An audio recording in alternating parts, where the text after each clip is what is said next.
On my wedding night, my husband's cousin dropped to her knees before me. Clutching the hem of my red bridal gown, she wept and pleaded, "Elder sister, please have mercy on me. I only ask for a proper status, so I may remain by the heir's side. I dare not ask for anything else." Mother had once taught me that women should find joy in helping others and grant them their wishes. So I reached out, wrapped my hands around the cousin's head, and twisted with a crack. I broke her neck. How strange. There were actually people in this world who wanted status but did not care about keeping their lives.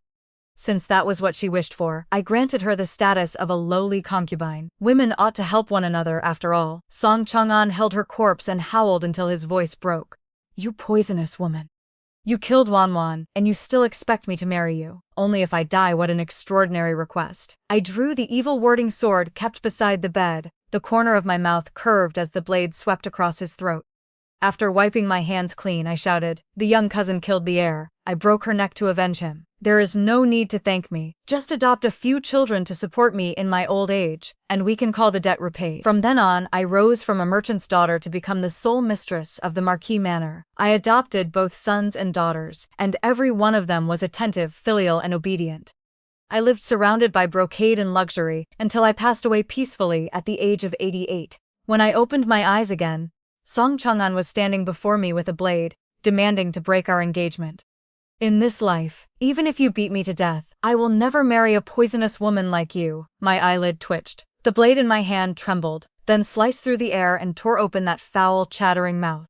Song Chang'an's face went white with pain, and his weapon clattered to the floor. He instinctively touched his face when he saw his palm covered in fresh blood. His legs gave way with a thud. He collapsed back into the grand armchair, trembling all over. I lifted the beaded curtain and walked step by step toward him. Moments ago he had been self-righteous and aggressive. Now his face was filled with terror. Bending close, I asked coolly, "You want to break the engagement?" Song Chang'an shrank back in fear, yet still clenched his fists and shouted through his bloodied mouth, "You hid nearby and eavesdropped. That is the behavior of a petty villain. You even attacked me from behind.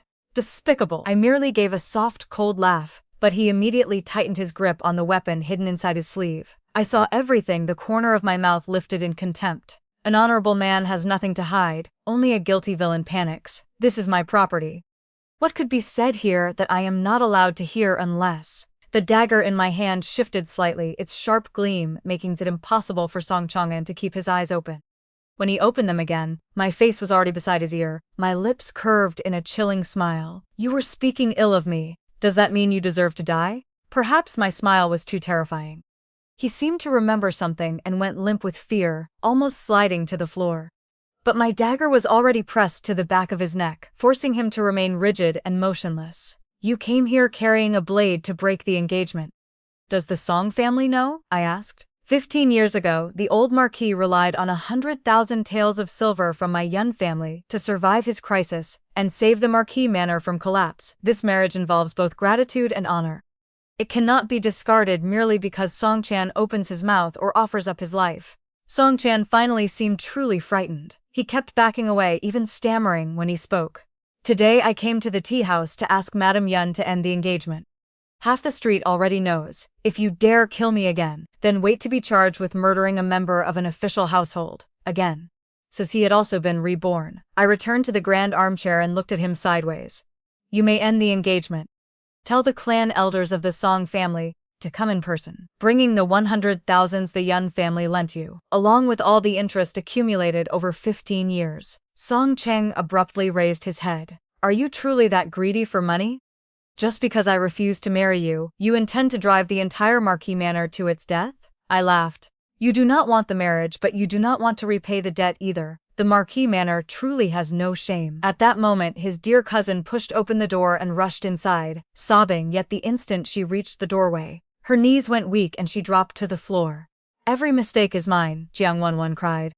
"After my mother passed away, I should not have shamelessly remained beside my maternal grandmother, claiming to fulfill my late mother's filial duty in her place. I failed to understand my place and offended elder sister Yun. I deserve to die. I will kowtow and apologize.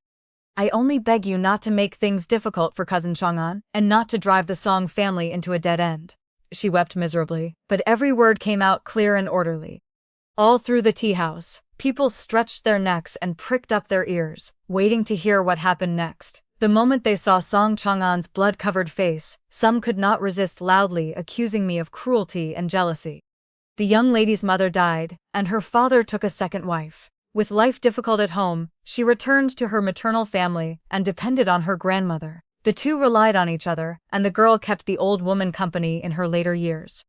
Yet Miss Yun has not even married into the family, and already she cannot tolerate one pitiful cousin. A merchant's daughter truly is narrow-minded and calculating. How much could one young woman possibly spend? Is the great Marquis Manor unable to feed one extra mouth, so she must be forced to kneel in public? She merely received a fortunate engagement because her ancestors blessed her. Otherwise, with the status of the Marquis Manor, only a blind man would marry a merchant's daughter as the household mistress. Like mother, like daughter. Years ago, Madame Yun made a spectacle of her divorce out of jealousy, took away all her dowry, and publicly listed 7 offenses committed by her husband's family. She left them with no place in the capital, forcing them to flee overnight. Now her daughter is no better. She has not even crossed the threshold, yet she already wants to drive the cousin to death. How vicious! Their words grew uglier and uglier. I silently glanced at mother.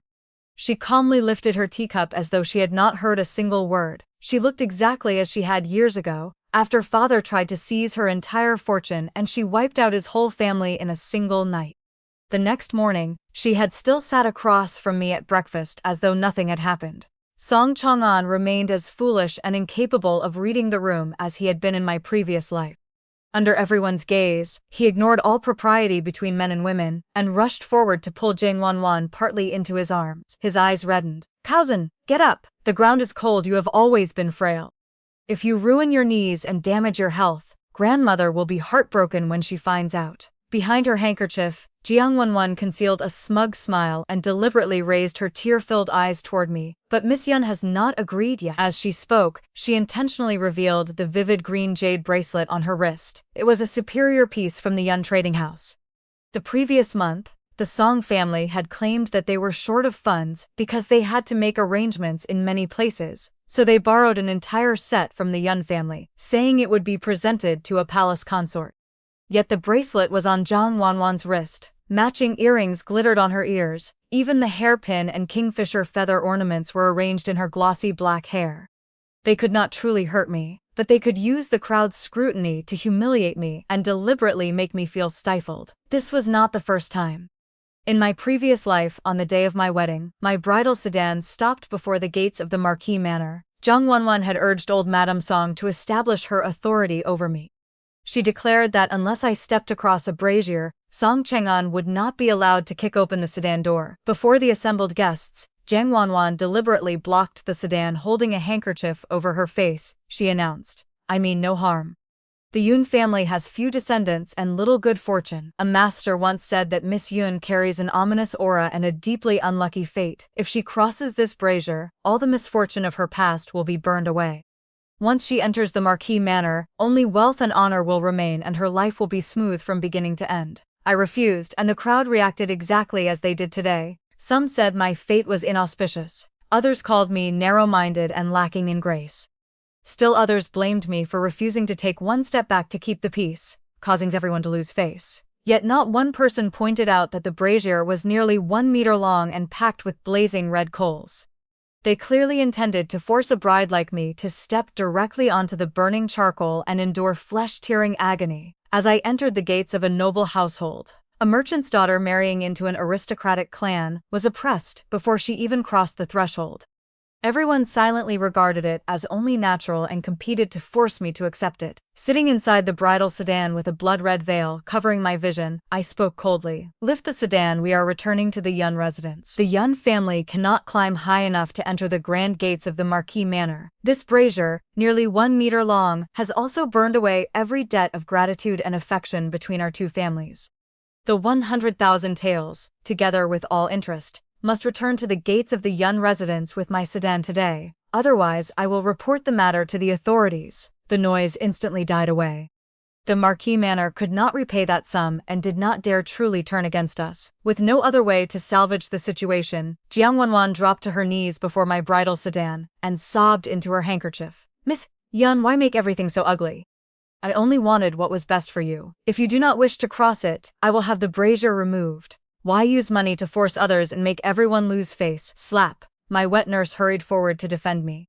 Without another word, she struck Jiang Wanwan so hard that she rolled across the ground. The Marquis Manor's dignity? My wet nurse demanded. You deliberately wore white to block the gates on a joyous wedding day, then set out a brazier to establish your authority over a bride whose family saved this manor. Do you think the Yun family is blind and cannot see the filth in your hearts? I will say this clearly today. If she dares enter the Marquis Manor, even as a concubine, the Yun family will demand every one of those 100,000 taels back. Jiang Wanwan's mask was ripped away before everyone. Her future and her escape route vanished with it. Her body went limp, and she fainted before being carried into the inner courtyard. Song Chang'an could only reluctantly kick open the sedan door. Yet on our wedding night, before my bridal veil had even been lifted, Jiang Wanwan rushed into the bridal chamber clutching her chest. She dropped to her knees before me, eyes brimming with tears, and begged for a status. Elder sister, please show mercy. I am already 4 months pregnant. I only ask for a status so I may remain beside the heir. But today you ruined my reputation before everyone. If you continue occupying the position of household mistress, where will my child and I have a place in the Marquis Manor? Her tearful eyes turned cold and venomous. Please drink this medicine that will leave you barren, elder sister, so no child of yours can compete with the child in my womb. Other than that, Wanwan dares ask for nothing. Song Chang'an also coldly pressured me. If the legitimate eldest son of the Marquis Manor were born from the womb of a lowly merchant's daughter like you, it would stain the century-old honor of this aristocratic house. Drink obediently. As long as you willingly raise Wanwan to the status of equal wife and care for my eldest son while managing the rear courtyard for me, I will grant you authority over the household. He wanted to live openly with his cousin until they grew old, surrounded by children and grandchildren. At the same time, he wanted to use the silver of a lowly merchant's daughter like me to support the empty shell of the Marquis Manor. The Song family's calculations were so loud that everyone in the world could hear them. I lifted my bridal veil and walked step by step toward Jiang Wanwan, who was biting her lip in smug satisfaction. Thinking I was frightened, she hid a smile behind her handkerchief. Old Madam has already said that now that elder sister has married into the Marquis Manor, you must follow its rules. I knelt to ask for a status, but you refused. When Old Madam personally speaks, I fear the situation will become even uglier. She was using Old Madam Song to pressure me, while Jiang Wanwan was still raising her brows in provocation. I reached out and held her head with a crack. I broke her slender neck. Then I raised a brow at the frozen Song Chang'an. How strange. There are people in this world who want status but do not want their lives. Since that is the case, write lowly concubine on her memorial tablet. Women should be generous and grant each other's wishes. Song Chang'an's pupils shook violently. His whole body trembled as terror crashed over him. He rushed forward, embraced Jiang Wanwan's corpse, and wailed, "You poisonous woman! You killed Wanwan and my eldest son!" He drew his sword and pointed it between my brows. "Bitch! Even as a ghost, I would never want you. Once I kill you, I can avenge Wan and our child. Your debt note and dowry will also belong to the Marquis Manor." I had endured his revolting behavior long enough. Since he had made such a request, how could I refuse to fulfill it? As he thrust his sword toward me, I drew the evil warding sword beside the bed. One sweep severed his throat. Then I placed the hilt in Jiang Wanwan's hand, wiped the blood from my own, and shouted, "The young cousin killed the heir. I broke her neck to avenge him." Old Madam Song was so horrified that she coughed up blood and collapsed. I poured bowl after bowl of poisonous medicine into her mouth while deliberately weeping. These are all things a granddaughter-in-law should do. There is no need to thank me. Just adopt several children to support me in my old age, and we will call the favor repaid. Old Madam Song had always been frail. After suffering one blow after another, the grief of an elder seeing the young die before her, she passed away in less than a month. I, a merchant's daughter, became the sole mistress of the Marquis Manor. I adopted several children, both boys and girls.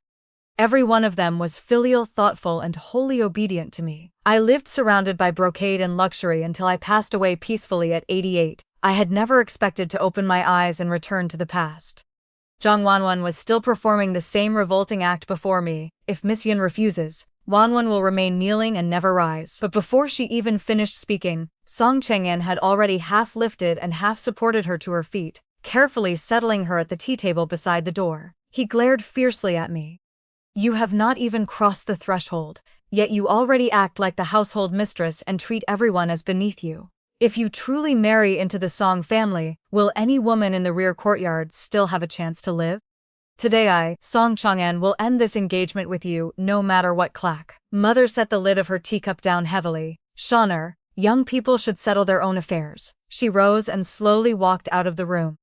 Her departure meant that, from that moment onward, this marriage, bound by a debt of gratitude, no longer required either family to save face, preserve old affection, or uphold any remaining moral obligation. Unfortunately, the tea house was crowded, and countless eyes were watching. I could not simply fulfill their wishes as I had in my previous life by breaking both their necks on the spot. Jiang Wanwan hurriedly tugged at Song Chang'an's sleeve. Cousin, do not act out of momentary anger.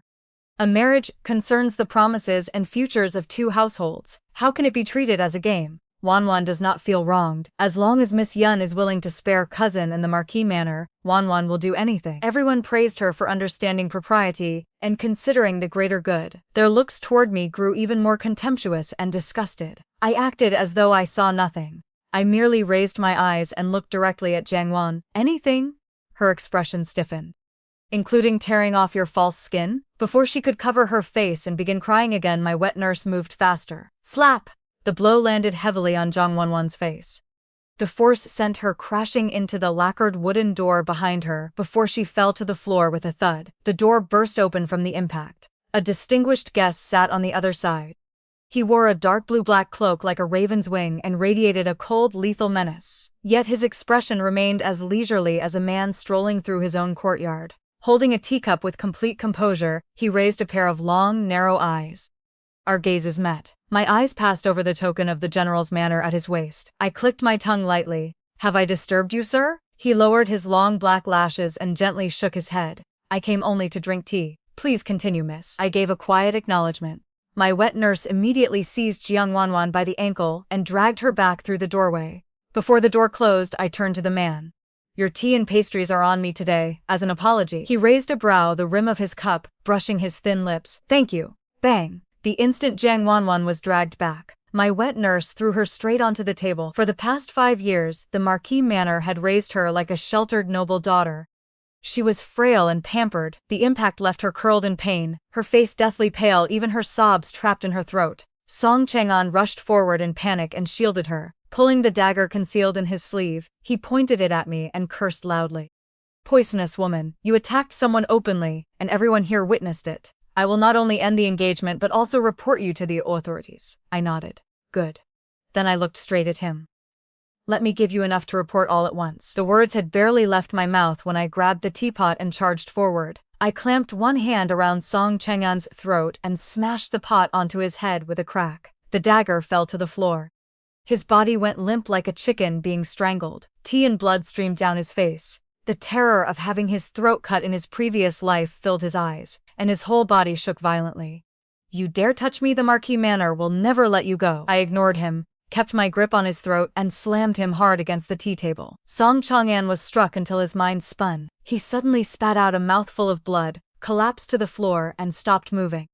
I dusted off my sleeves, returned to my seat, and said calmly, I have granted their wishes, there is no need to thank me. Wet nurse, retrieve my belongings. My wet nurse immediately understood. She turned and tore the entire set of jewelry from Jiang Wanwan's hair, while scolding her without pause. A declining Marquis household so poor that it must cheat others out of even 3 copper coins still dares boast that it does not need our young lady. There may be no one in the world as foolish as our young lady for finding a destitute household as perfectly suited to charity as yours. It was only 1 set of jewelry, yet old Madame Song shamelessly went to the Yun trading house and swore it was needed as a gift for a palace consort. She called it borrowing, but in truth she begged for it without paying a single coin. And now every piece of that swindled jewelry is being worn by this filthy creature. What terrible luck. Once we take it back, we will have to soak it in water all night just to wash away the stench. She even dressed herself up ostentatiously and came here to rub it in our young lady's face. Why does she not look in a mirror and see what she is? Her mouth never stopped, and neither did her hands. When she removed the jade bracelet Jiang Wanwan had deliberately displayed, my wet nurse gritted her teeth and scraped so hard that she tore a layer of skin from the back of Jiang Wanwan's hand. Jiang Wanwan screamed in pain. When my wet nurse ripped away the earrings she had worn to show off, she pulled so fiercely that both earlobes tore. Even that was not enough. Jiang Wanwan's face filled with panic as she wailed continuously. My wet nurse suddenly planted a foot against her back. In only a few movements she stripped away the fox fur coat and shoe brocade garments from her body. All of it belongs to our Yun family, my wet nurse said. We lent these things to the Marquis Manor so it could preserve its dignity, only for them to end up on a so-called cousin who has barely any blood relation to the household. Your maternal grandmother?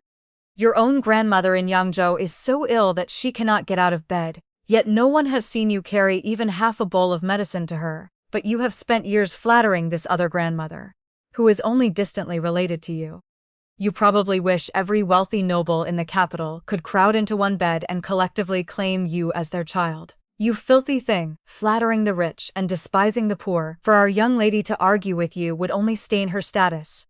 Waiter, bring me a basin of water. I touched this dirty thing, and I am afraid my hands will rot from the smell. The two people who had been unbearably arrogant moments earlier, now curled on the floor like two half-dead dogs, cowering in fear and too scared to move. The guests in the tea house had truly had their eyes opened. Someone could not restrain a laugh. The impoverished Marquis Manor pretended to be wealthy, but it turned out that it had relied on the Yun family for years. Now its layer of false dignity had been stripped away in public. It could not have been more humiliating. I said lightly, send the engagement document and these two half-dead creatures back to the Marquis Manor. Report the matter to the authorities while you are at it. I pointed at Song Chang'an's face. He came with a knife. When he failed to end the engagement, he tried to kill me. How frightening. Then I looked at Jiang Wanwan. She bribed people to frame and insult me. Bind those people downstairs as well and send them all to the authorities. The men who had shouted the loudest abuse from below were already tied up and forced to kneel on the floor. They were just like the people Jiang Wanwan had bribed in my previous life. Filthy hired mouths brought in to build pressure and force me into submission.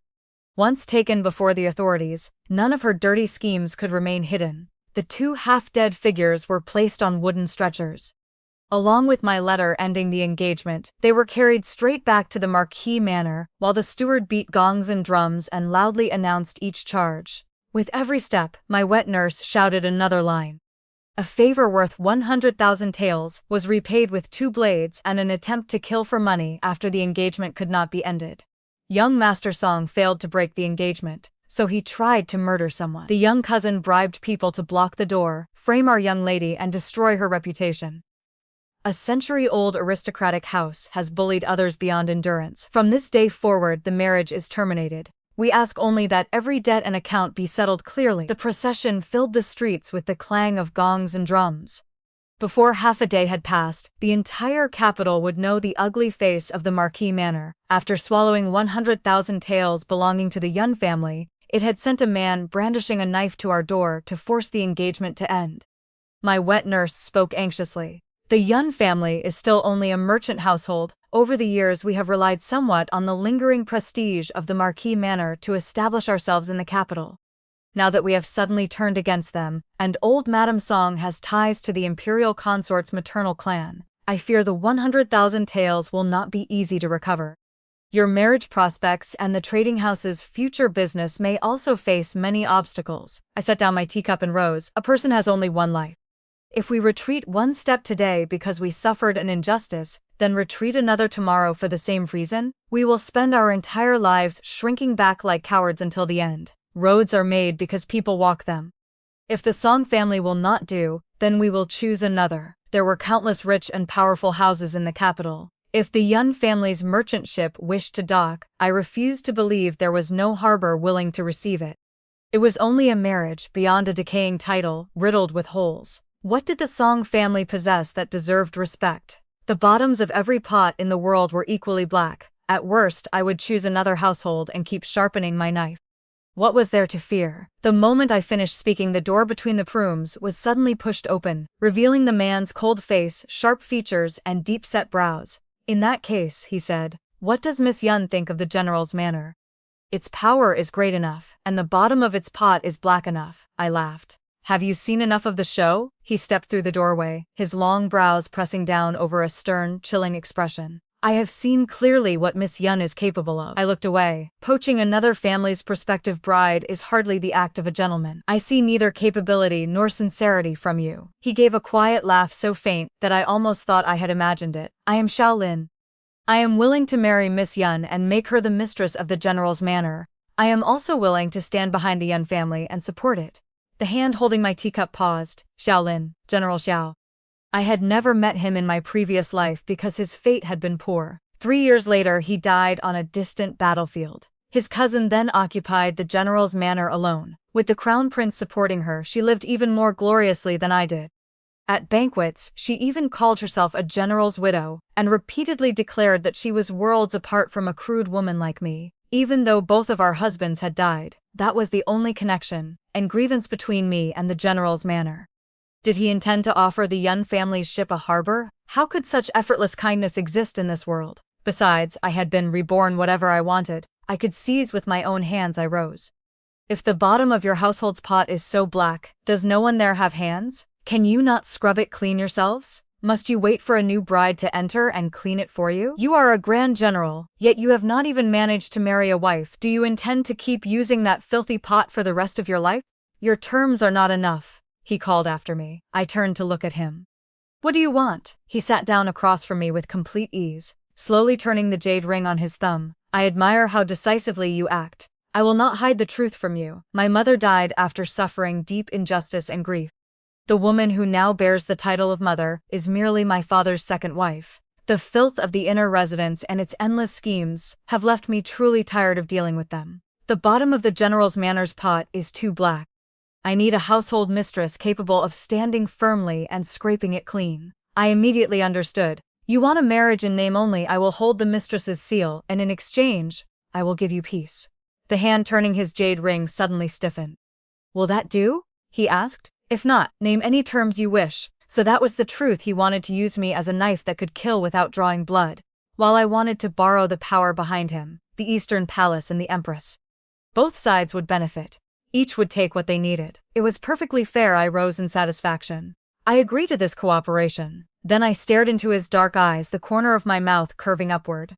But whether you can truly marry me will depend on your sincerity and ability. I never allow myself to become someone else's knife for no reason. His brows relaxed. His smile was like a drop of water falling into a clear spring.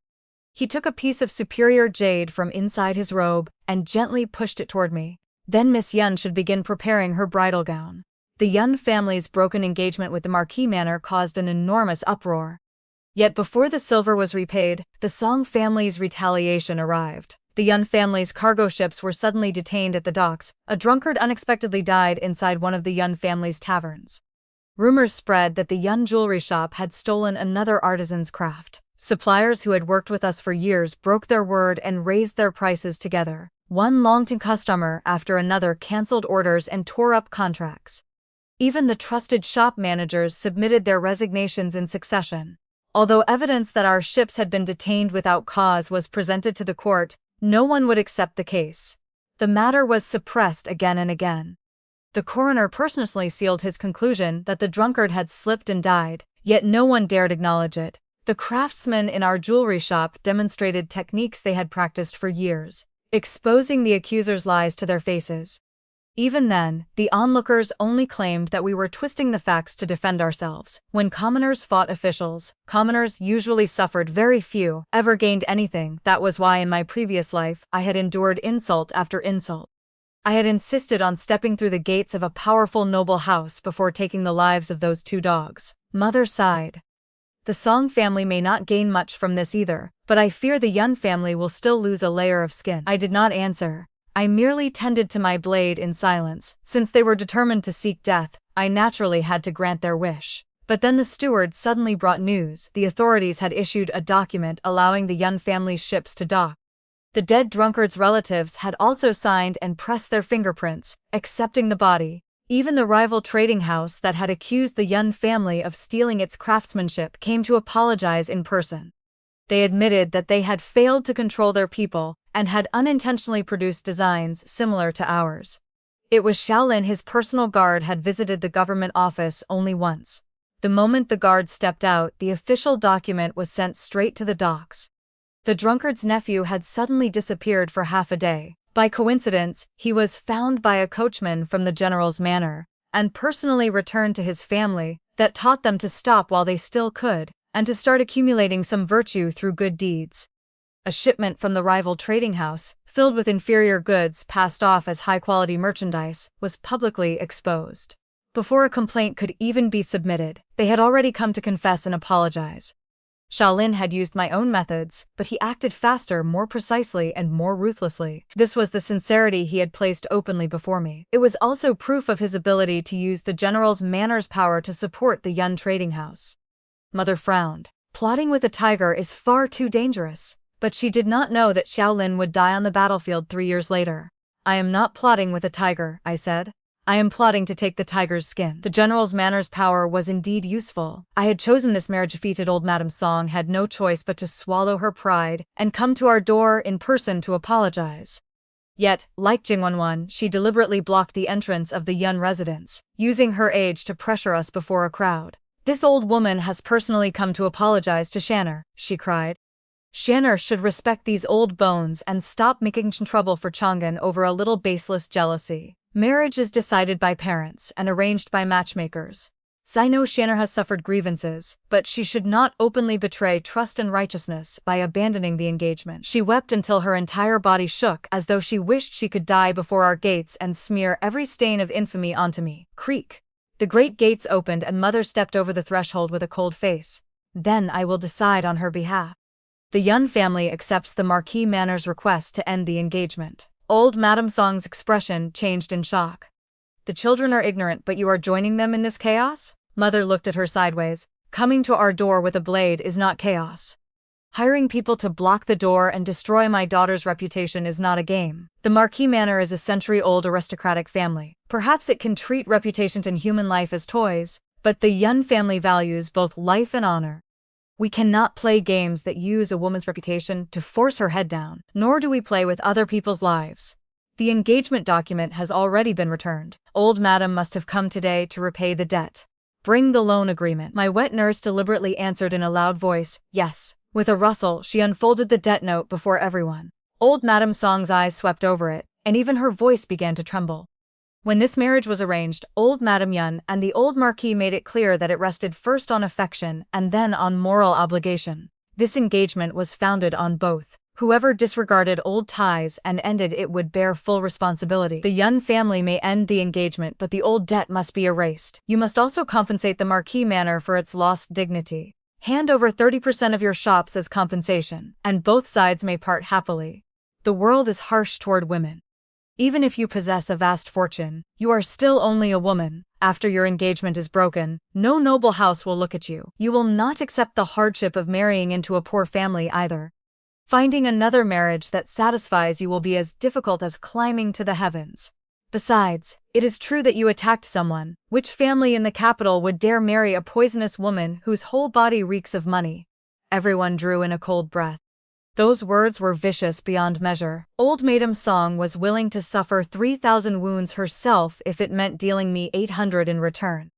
After my former fiancé publicly pointed at my face and called me a poisonous woman, who among the capital's nobles would still dare marry me? I had barely moved when someone spoke before I could. I will marry her. A pair of well-defined hands lifted the carriage curtain. Xiao Lin bent and stepped out. His long cloak swept around him, emphasizing the imposing presence of a man who had fought on distant battlefields for years. This is a marriage personally bestowed by imperial decree. He held the bright decree where everyone could see it. From this day forward, I, Xiao Lin, will marry Yunshen as my lawful wife with full rights. Our marriage was personally bestowed by His Majesty. The surrounding noise was immediately crushed into silence by his presence. I quickly recovered and raised the loan agreement before old Madame Song, accidentally revealing the knife hidden in my sleeve. The marriage between the Song and Yun families ended long ago. If old Madame insists on continuing this entanglement, then I can only carry your corpse before His Majesty and demand repayment there. You may die, but the debt can never be erased. Old Madame Song choked until she could no longer breathe. Her eyes rolled back and she fainted. The servants hurriedly carried her away in utter disgrace. Holding the brilliant imperial decree, I looked at Xiao Lin. Even if His Majesty is your uncle by marriage, he would never casually allow a general like you to marry a merchant's daughter whose previous engagement has not been cleanly settled. How did you do it? He stepped closer, bent slightly, and curved his lips in a smile, so light it was almost invisible. I told him I wanted to deceive you out of your silver and use it to buy military provisions. The national treasury is empty. His Majesty needs money. Since I am marrying a purse on his behalf, he should be thanking me. I froze inside my sleeve. My fingers unconsciously tightened around the knife. Did I frighten you? I lied. He lowered himself a little more until his black eyes were level with mine. I begged my paternal aunt. He cleared his throat, and an indescribable emotion entered his voice. Naturally, my aunt was willing to fulfill my wish to marry the woman I wanted, so the Empress supported me because she wanted me to clean out his inner residence for him. Only then did I quietly release a breath. Fortunately, this was not a case of me plotting to seize his estate after he died without heirs while he plotted to seize my purse. The people in the manor have gone mad, he said. To avoid further trouble, the 8th day of next month is an auspicious date for marriage. Wait for me to deliver the betrothal gifts. He drew a white jade hairpin from his sleeve and gently placed it in my black hair. I tried to move away, but he unexpectedly held my shoulder. This is a reward from my aunt, the Empress. Keep it on you, and you will have another source of support. That backing checked the Marquis Manor's aggression and blocked the malice pouring in from every direction. By the time a red bridal procession stretching nearly 3 miles carried me into the general's manor, only 6 words reached my ears wherever I went. The young daughter is truly blessed. On the wedding day, the old general's second wife wore an extremely ugly expression. Her niece had lived in the manor for 3 years, waiting for this marriage. A whole storeroom of betrothal gifts had been prepared, yet in the end every item was carried into the Yun residence instead. The old general's second wife nearly choked on her resentment, but before outsiders she did not dare openly turn against me. When my bridal veil was lifted, Xiao Lin approached the wedding bed smelling of wine. My dagger immediately pressed against him. His eyes lowered. What does this mean? We are only cooperating, I replied. You protect the Yun family and keep its business sailing smoothly. I clear out your rear courtyard, that is all. Being husband and wife in name does not mean I must bend my back and lower my head to serve you. Swayed. My reflection stood motionless in his dark eyes. Then he stepped back. I will sleep on the floor. I withdrew the dagger. We should make everything clear tonight. He looked at me. Speak. If you want me to clean out the inner residence, then you must stand with me. As long as my words and actions do not harm your interests, you may only support me, you may not oppose me. He nodded and handed me the nuptial wine. I will obey you. I paused. If we are acting, we should make the performance complete, he said. You are not afraid I drug the wine, are you? I laughed, accepted the cup, touched it lightly against his, and drank it dry. There will be a hard battle tomorrow. I have been exhausted all day and need to sleep. If you snore too loudly, move to the study in the middle of the night. Xiao Lin stiffened and answered in a muffled voice, I do not snore. I slept very deeply that night. In my daze, I felt an arm draped across my waist. Yet when I opened my eyes, I was still lying on the bed, and the bedding on the floor had long gone cold. Xiao Lin had risen before dawn to attend court.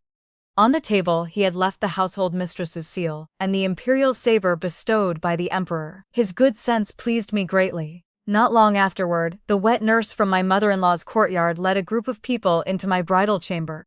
She lifted her chin and lectured loudly. On the first morning after the wedding, you should already have been waiting in old Madame's courtyard to present morning tea. You are the new wife of the general's manor, yet you do not even understand this little bit of etiquette and discipline. What sort of behavior is this? She pulled a punishment ruler from behind her back and shouted, Someone escort Madame to receive punishment. My hand paused while inserting a hairpin through the bronze mirror. I studied her smug, arrogant face and asked, slowly, one word at a time, Are you certain she wishes to discuss etiquette and rules with me? Slap! The old wet nurse displayed her authority by striking the ruler hard against a teacup, making the entire tea set rattle. Madam, do you refuse to respect the elders of this household or acknowledge the Xiao family's rules? Someone take the new madam to learn the general's manners discipline, drag her to old madame's courtyard and force her to kneel for punishment. Let the whole capital see. Bang! I was tired of listening. Before she could finish, I lifted a vase bestowed by the Empress and smashed it over her head. Blood streamed from her scalp and covered her face. Her body went limp and she collapsed to the floor. The servants behind her immediately went pale. I placed the household mistress's seal heavily on the table and ordered in a cold voice. The old wet nurse broke a vase bestowed by Her Majesty the Empress. She has committed a grave act of disrespect and deserves death. Old Madam failed to discipline her servant. Drag this woman before Old Madam to receive punishment. The old wet nurse's pupils trembled. You dare openly oppose your mother-in-law?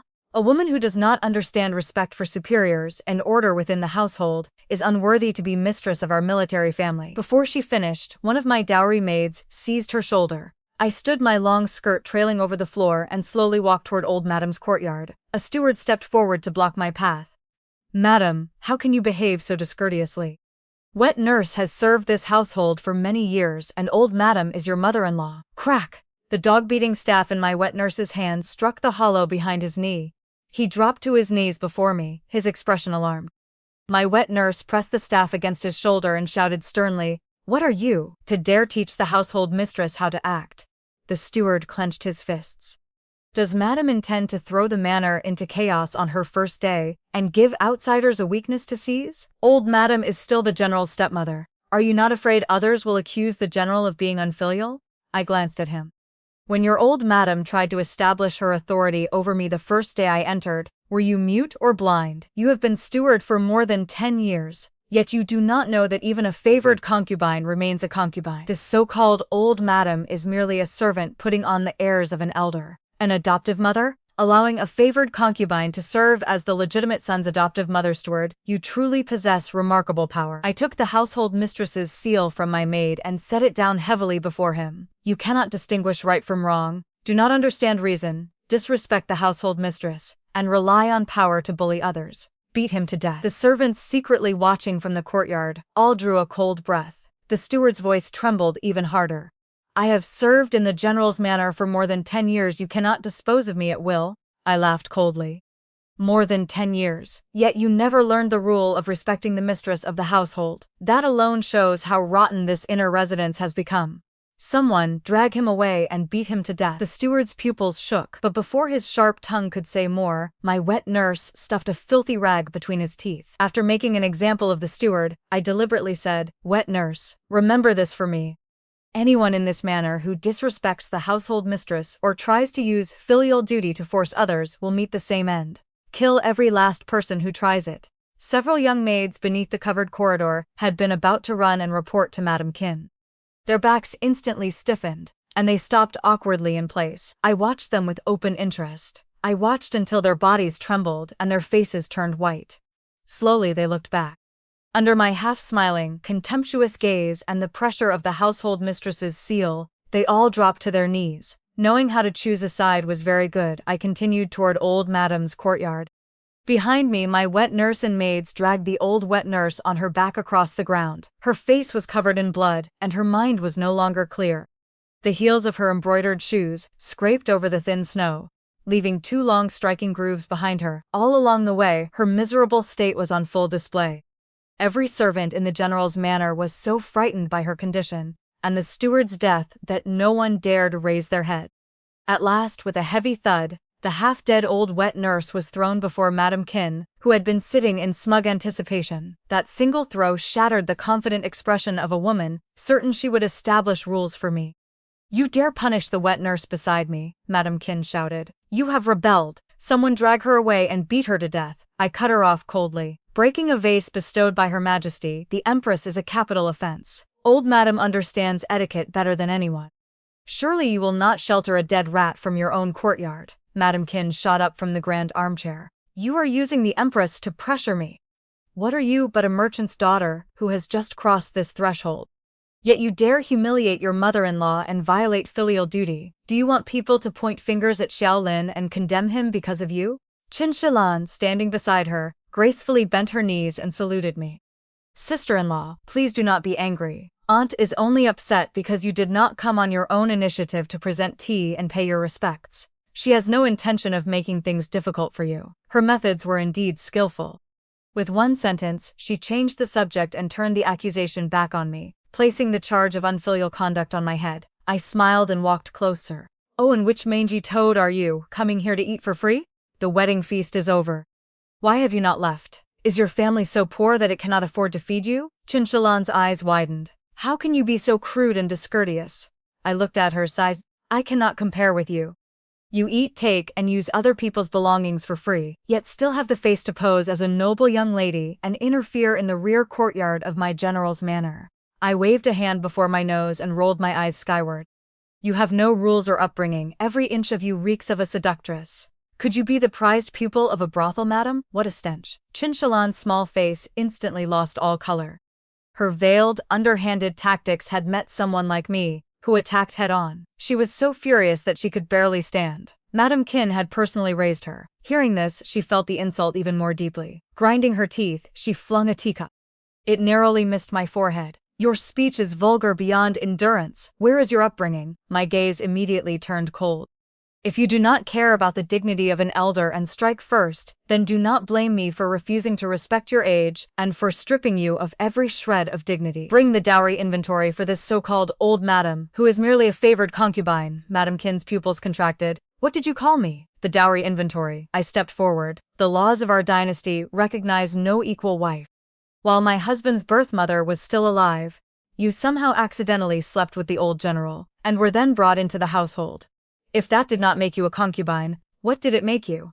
Oh, the old general claimed you were an equal wife. Then you were nothing more than a favored concubine. It does not matter whether you admit it. The genealogy records it clearly. Madam Qin's chest heaved violently. Even the finger she pointed at me trembled. I calmly sat beside her and continued. As for the dowry, it is naturally the inventory of my husband's mother. She died young. The general's manor once made an agreement that after the general married, the new madam who held the household seal would inherit her entire dowry. I gently pushed the mistress's seal forward. Old madam managed it on her behalf for more than 10 years. Did you truly begin to imagine those things belong to you? Madam Qin shouted furiously. Bitch, you dare humiliate me?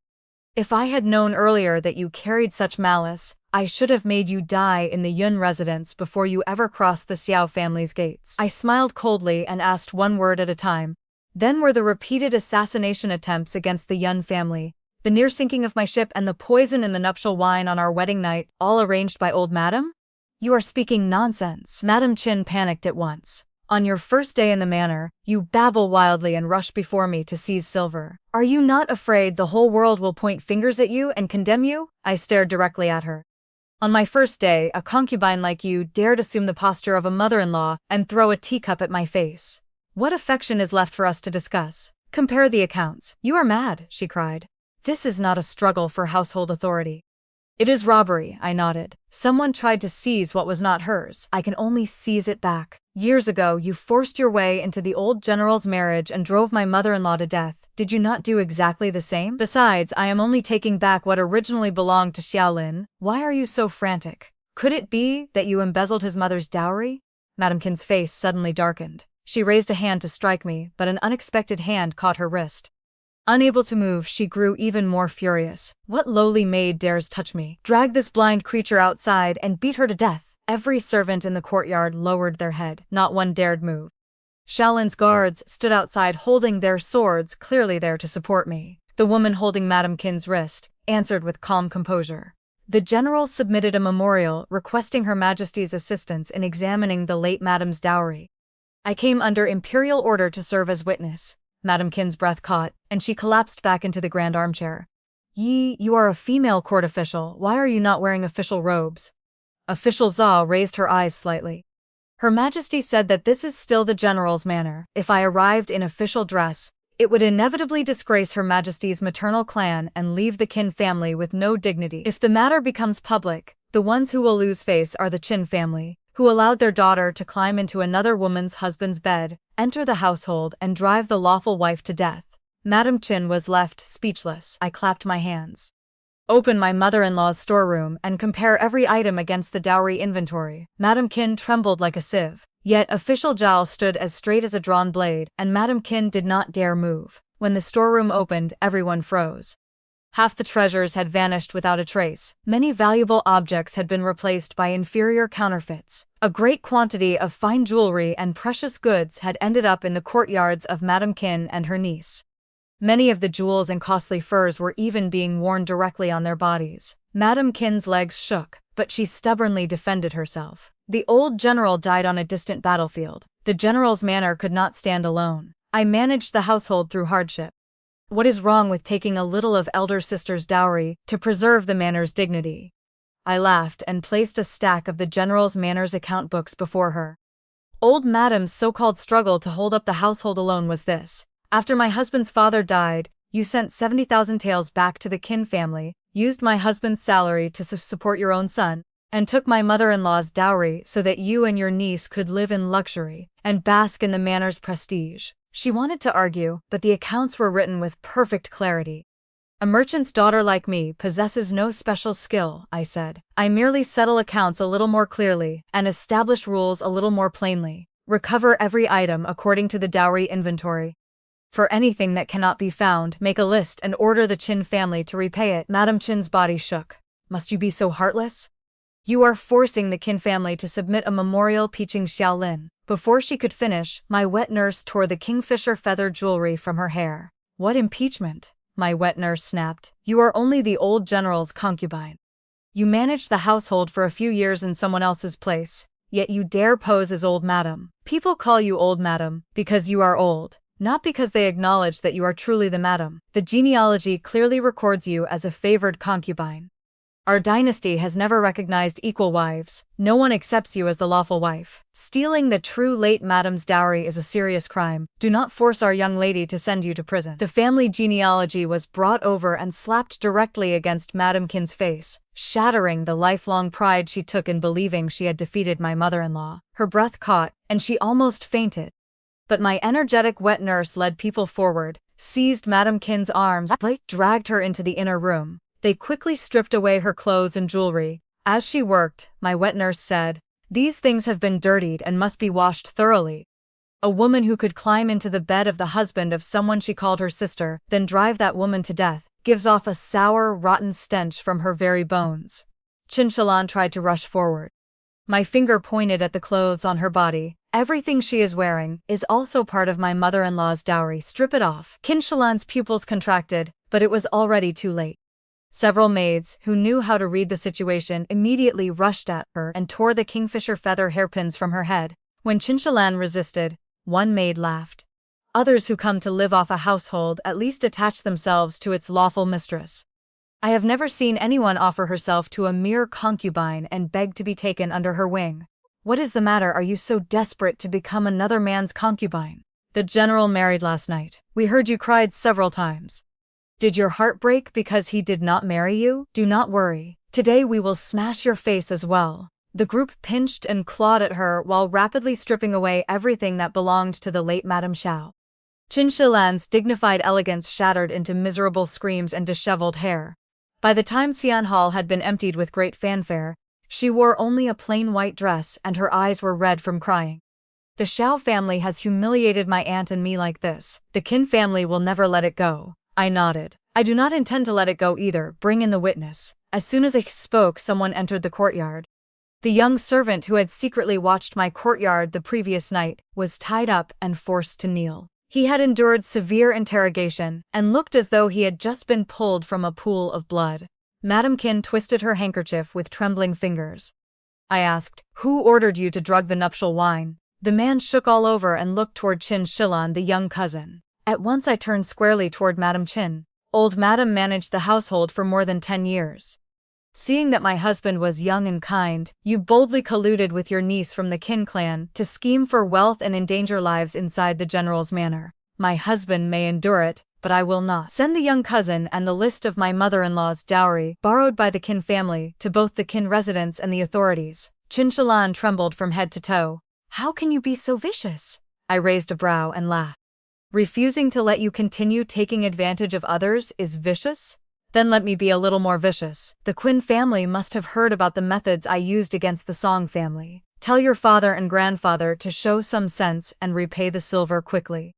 Otherwise, do not blame me for stripping away every scrap of the Qin family's dignity. The moment I finished, Xiao Lin strode through the gate. Qin Shi Lan's face immediately brightened. Cousin, save me! Madam refused to pay respects to aunt and suddenly went mad. She wants to throw me back to the Qin family. What do you think should be done? I looked sideways at Xiao Lin. His brow twitched slightly. His voice was cold. Do as she says. My lips curved in satisfaction. You heard the general. Why have you not taken her back to the Qin family? Qin Shilan threw herself forward and grabbed the hem of Xiao Lin's robe. Cousin, we were childhood sweethearts. Can you truly leave me no affection at all? Xiao Lin brushed her hand away. I fear my wife, I obey madam in everything. That single sentence made Qin Shilan collapse to the ground. Before she could recover, she was dragged out through the manor gates. I told Xiao Lin, most of your mother's dowry has been returned to your storeroom. Only a few defeated remnants remain, they are nothing to fear. A smile touched his brows and eyes. He murmured in agreement, then placed 30,000 taels in banknotes into my hand. The Song family sent this. They promised me that they would quickly gather the remainder. He had helped me recover my debt, so I was even more pleased with him. Xiao Lin then handed me a shipping permit. I personally guaranteed that from now on, Yun family vessels may dock whenever they wish. Holding the permit, I felt countless emotions rise within me. In my previous life, after entering the Marquis Manor, I spent 100,000 taels, repairing the old estate and rebuilding its ancestral hall. I also had to bow and plead with the clansmen before I could obtain this single permit. Yet for the next several decades, the Yun family still had to use its own silver to support the Song family's appearance of dignity. In this life, Xiao Lin placed the permit in my hands on the second day after our wedding. His guard gave me a foolish grin. As long as Madam is happy, the general's hard work was not wasted. For this permit alone, Herwin extorted a Fergana horse and 2 treasured swords from the general. One cold glance from Xiao Lin immediately silenced him. I looked at Xiao Lin with gratitude. I have seen the general's sincerity. I will certainly keep my promise and devote myself to clearing every filthy thing from your courtyard. Xiao Lin's thin lips moved. In the end, he answered only, The guard looked at him meaningfully. I was about to speak when a steward hurried in to report second young master has returned. That was Madam Qin's biological son. Xiao Lin and I exchanged a look. Leave him to me, I said. I had just turned away when Xiao Lin's guard asked behind me, General, why do you not tell Madam directly that you have fallen for her? You used your military merit to beg for this marriage. You were also the one who blocked the Song family's door and forced them to repay the banknotes. Even the 2 poisonous rats from the Qin family were already shut inside your cage, yet you deliberately waited until Madam entered the manor, then yielded all the credit to her. After all that calculation, the general ended up as nothing more than a husband in name only.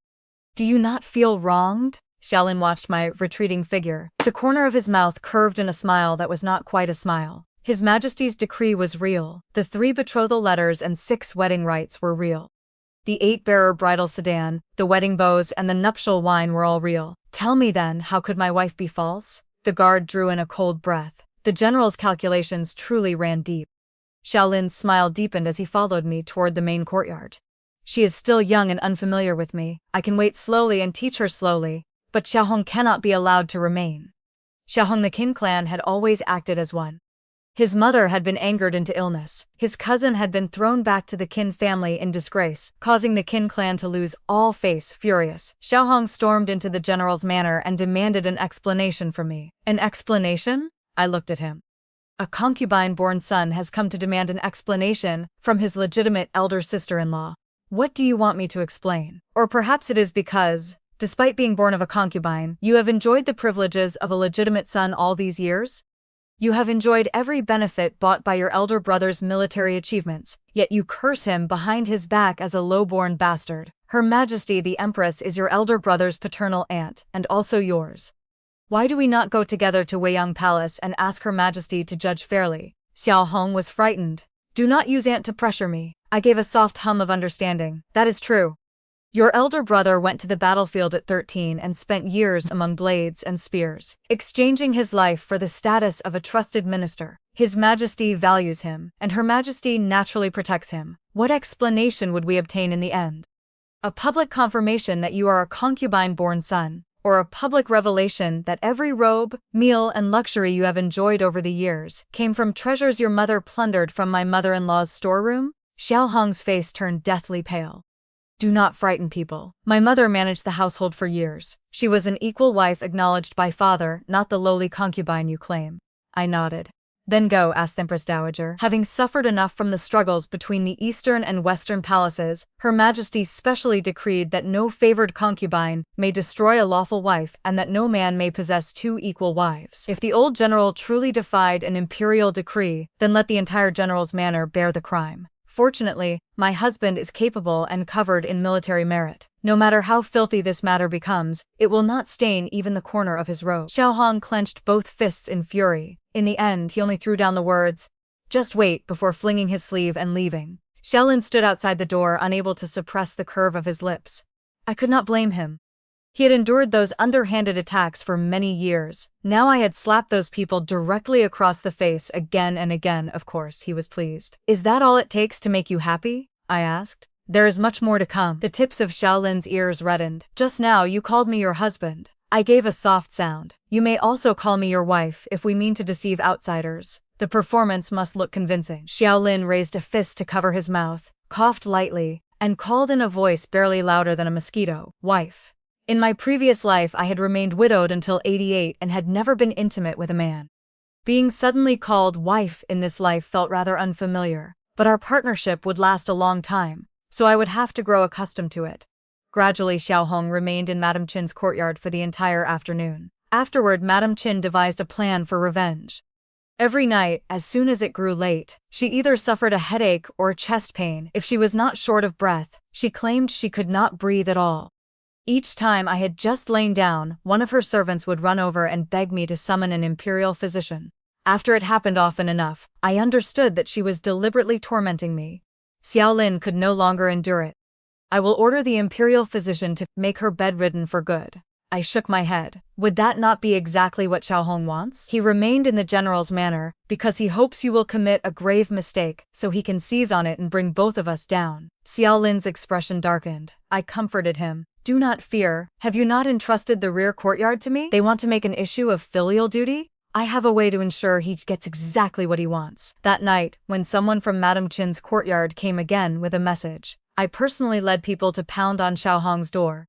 "Old Madame is ill. Second young master is her biological son. Whether to fulfill filial duty or supervise her medicine, you must attend at her bedside. You hide in your room and sleep soundly. If something happens to your mother, who will bear responsibility? Besides, serving beside a sickbed is a child's duty. You cannot despise your own mother merely because she is only a lowly concubine." Bang! Xiaohong furiously flung the door open. "Poisonous woman. Mother called for you, not me. You deliberately came here to cause trouble because you refused to invite an imperial physician for her." Slap. I struck him so hard that his face turned to one side. "I can summon a physician because I am the household mistress. But serving at the sickbed is the duty of her biological son. You refuse to lift a finger or show any devotion. Do you wish to be impeached for the crime of gross unfilial conduct?" He raised a hand in rage, but before the slap could fall, Xiao Lin caught his wrist. Behind me stood not only the deputy director of the Imperial Medical Bureau, whom I had invited, but also an imperial censor who had been discussing official matters with Xiao Lin. "I have fulfilled every obligation of filial duty," I said. Everyone witnessed it. What about him? Xiaohong's body went limp and his rage vanished at once. I had just awakened from a dream and was confused for a moment. "Serving at my mother's sickbed is naturally the duty of a son. I will go now." That single sentence was enough. Whenever someone came from old Madame's courtyard, I went to pound on his door. He had just climbed into bed, bang on the door. He had just fallen asleep, bang on the door. He had just entered a dream, bang on the door. Even if he covered his ears, I continued pounding again and again. I drove Xiaohong toward mental collapse. Several times he rolled off the bed. More than once he almost lost control and drew his sword. I bared my neck and waited for him to strike. In the end, he retained enough reason to restrain himself. I could make up for lost sleep during the day, but he had to endure torment at night, and still perform official duties by daylight. Before long, he grew visibly haggard. Madame Qin's illness then recovered on its own without medicine. Each time I tormented them until dawn, I returned and collapsed onto the bed. Seeing my hard work, Xiao Lin gave me many forms of compensation. Whenever I went to Madame Qin's courtyard to watch the spectacle, he waited beneath the covered corridor with a lamp in hand. Whenever I returned to our room, nourishing soup would be ready, and a hot water bottle would already be tucked beneath the blankets. The silver repaid by the Song family was arranged neatly at the bottom of my storage chest, and the Marquis manor, which had obstructed me, framed me, and spread rumors, was suddenly investigated for using official power for private gain. Its crimes were brought before the court. In the end, its property was confiscated and its title stripped away. Jiang Wanwan, who had always claimed that she would remain beside her maternal grandmother and serve her filially, was the first to seize the silver and flee when she heard the news. Song Chang'an lost the woman he loved and became the target of everyone's attacks. He could only curl up on a broken bed inside a dilapidated old house, regretting everything when it was already too late. My wet nurse said, "The general's influence is behind all of this. Even if this is only cooperation, he has still done everything in his power." I became a little more satisfied with him. I deliberately waited for Xiao Lin to return, then ate dinner with him. He seemed extremely hungry. Sitting across from me with his eyes lowered, he ate 2 extra bowls of rice. After the meal, he handed me a fine jade bracelet and an invitation from the Duke's manor. Madame Qin and the old madam of the Duke's manor were close friends in their youth. "I fear this invitation is a trap." I shook my head. "The trap is meant for me. What Madame Qin once succeeded in doing, her niece now wishes to imitate. Then let us help grant her wish at the Duke's manor." During the old madam's birthday banquet, General Xiao Lin pretended to apologize to me, but deliberately spilled an entire cup of wine over my clothes. Madame Qin magnanimously tried to forgive her on my behalf. "Your cousin did not do it intentionally. Go change your clothes. Do not make the general's manor lose face." I nodded, lifted a cup, and splashed the wine directly into General Xiao Lin's face. When she screamed in alarm, everyone in the courtyard immediately surged forward, ready to condemn me. Xiao Lin stood beside me and smiled faintly. "My wife did not do it intentionally either. Let the young cousin change her clothes. Do not make everyone lose face." Every lady and young miss in that courtyard had witnessed filthy rear courtyard schemes before they all understood perfectly well. Madame Qin had no choice but to swallow her grievance in silence. She could only allow us to leave and change our clothes. General Xiao Lin, however, was led away by the old madam of the Duke's manor, while a young maid took me to a side courtyard. The instant I entered the room, the scent of an aphrodisiac was so thick that it made me nauseated. I was about to turn around when the door clicked shut and locked. A soft laugh sounded behind me. "Yunshen, after going in circles, you still belong to me in the end." Song Chang'an slowly walked toward me. "You could become his household mistress. So why did you insist on becoming the executioner who killed me? You had already colluded with him, had you not? You deliberately stepped on the Song family to win his favor. Yunshan, you are truly vicious." He closed in step by step. "I am very curious. When the lofty mistress of a military household is caught in bed with the former fiancé she supposedly still loves, what expression will the mighty general wear, and what end will you meet?" I laughed. "Unfortunately, you will never have that opportunity." His breath caught. Bang! The teapot in my hand smashed against his head. His body went limp, and he collapsed unconscious on the floor. I kicked the wooden door apart, pulled the small plugs from my nostrils, and walked directly back toward the front courtyard. When I encountered Xiao Lin's guard, he froze. "The general went to find Madame." "Why is Madame here alone?" My brow twitched. "Before he went to look for me, did anyone approach him?" The guard thought for a moment, then his pupils widened. "The Duke." I gave a cold laugh. What an elaborate scheme. Even the Duke has been pulled into it. I immediately turned and rushed toward the courtyard where General Xiao Lin had been taken. The moment I entered, I saw her dressed in a thin gauze robe, her supple body climbing onto Xiao Lin, who lay unconscious on the bed. "She has lost. You and the general's manor will still belong to me. She is only a merchant's daughter. How could she compete with a young lady from a great aristocratic clan?" Her red lips were about to press against Xiao Lin's. Thud. I snatched the guard's saber and smashed its hilt against the back of her neck. Then I dragged her to Song Chang'an's bed. "Since they are so eager to climb into bed, I will grant both of them their wish." Xiao Lin's fingers moved. I bent over him, intending to search his sleeve for an antidote, when a powerful arm suddenly pulled me against a broad chest. He turned and pressed me onto the bed. Xiao Lin lowered his face, his voice deep and hoarse. "I feel terrible. In my previous life, I had remained widowed until 88 and had never experienced intimacy between a man and a woman. When his burning lips pressed against mine, my entire body felt struck by lightning and immediately went numb. I shrank back in shock, but I could not escape Xiao Lin's hold. His bloodshot eyes were veiled with mist beneath the moonlight. The sight made my throat go dry without warning. "Wife," his breathing was extremely heavy. "I am your husband." My own body felt hot and stifled. Without realizing it, my hand slipped inside his robe and touched his broad chest. Then my fingers encountered a piece jade pendant that had once belonged to me. My heart shook. "You schemed against me." His body stiffened and panic filled his face. "I did not. It is only—" I immediately pushed him away. "Stop pretending you are completely conscious." His body remained rigid. After a moment he moved aside. I rose. "Deal with the matter at hand first. We will settle this account later." Madame Qin and the Duchess soon arrived with a noisy crowd to catch an adulterous pair in bed. But the people they caught were General Xiao Lin and Song Chang'an. Everyone's expressions changed in shock. Madame Qin immediately screamed. It was Yunshan, she schemed against them. I want her dead! I want her dead! Xiao Lin spoke coldly. No matter, I have already reported it. Madame Qin's pupils contracted. Officials from the Court of Judicial Review had already entered the courtyard. No flesh and blood body could withstand flogging and severe punishment. The shackles had not even been fastened around the maid before she threw herself to the ground and confessed. It was Miss Qin. She was the one who burned the aphrodisiac incense. Madame Qin led young Master Song into the room. This servant truly knows nothing else. One sentence made everything clear. Song Chang'an's face turned white. Qin Shilan was both humiliated and furious. But no matter how fiercely they protested, their denials could not survive an investigation. After only 3 days of questioning, the entire capital knew that Madame Qin had colluded with her niece from the Qin clan and drugged the general and his wife inside the duke's manor.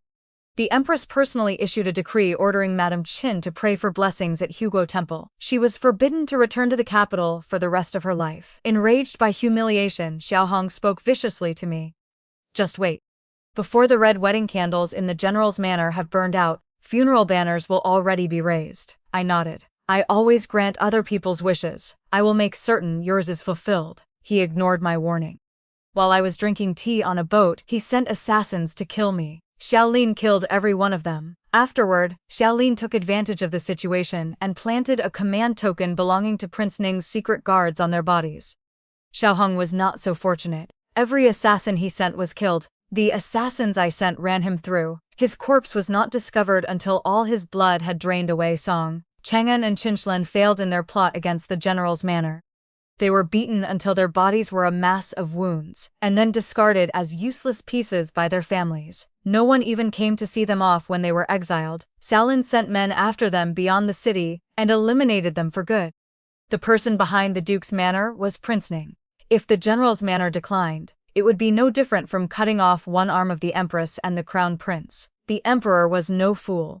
The moment Prince Ning's secret guard token was placed on his desk, he saw the brutal truth clearly. Only a few days later, Prince Ning was driven back to his fief and forbidden to return to the capital without an imperial summons.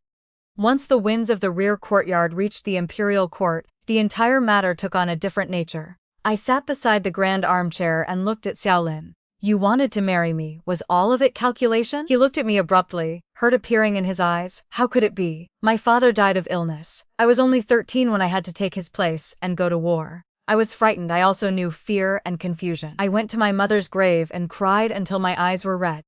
At that moment, you happened to be sitting beneath a pavilion, enjoying the cool air and waiting for your mother to push your father into the river so the two of you could go home together.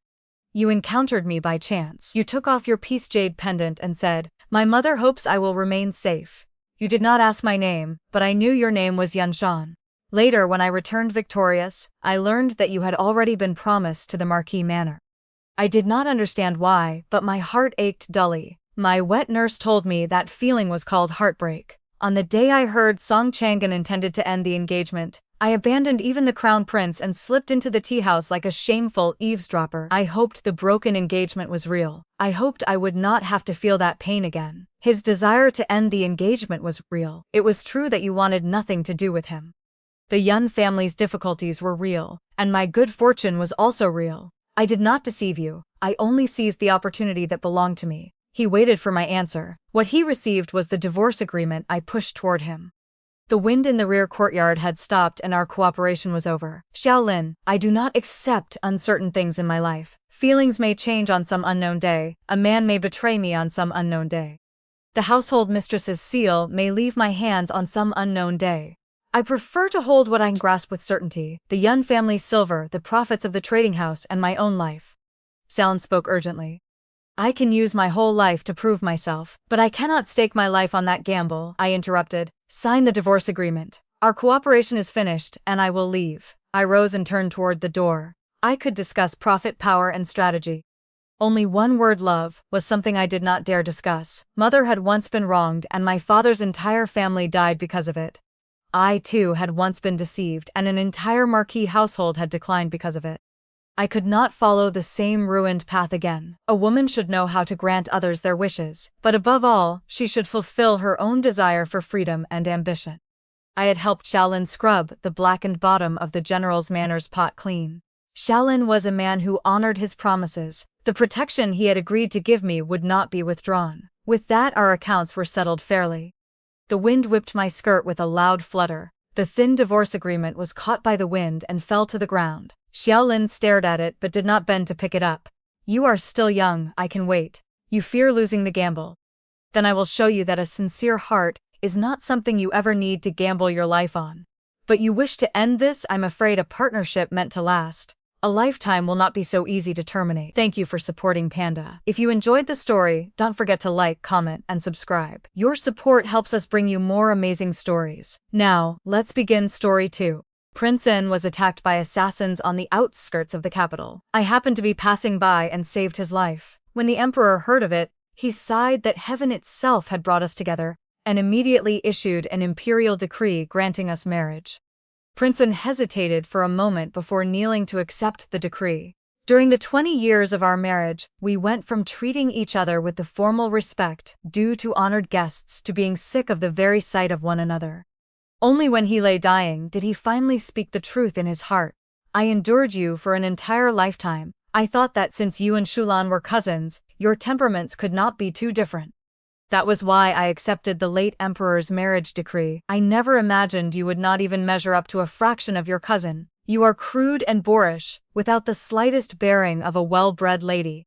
I would rather you had never saved me back then. I would rather have died in the wasteland beyond the capital than have missed Shulan for half my life. When I was reborn on the very day the emperor granted the marriage, I knelt and touched my forehead to the floor. Your Majesty, I have been unruly and indolent since childhood. I possess neither talent nor virtue and am truly unfit to become princess consort. The emperor had not expected me to refuse. He patiently asked me again. This time I raised my head and spoke plainly without the slightest hesitation. Your Majesty, I am narrow-minded and cannot endure grievances.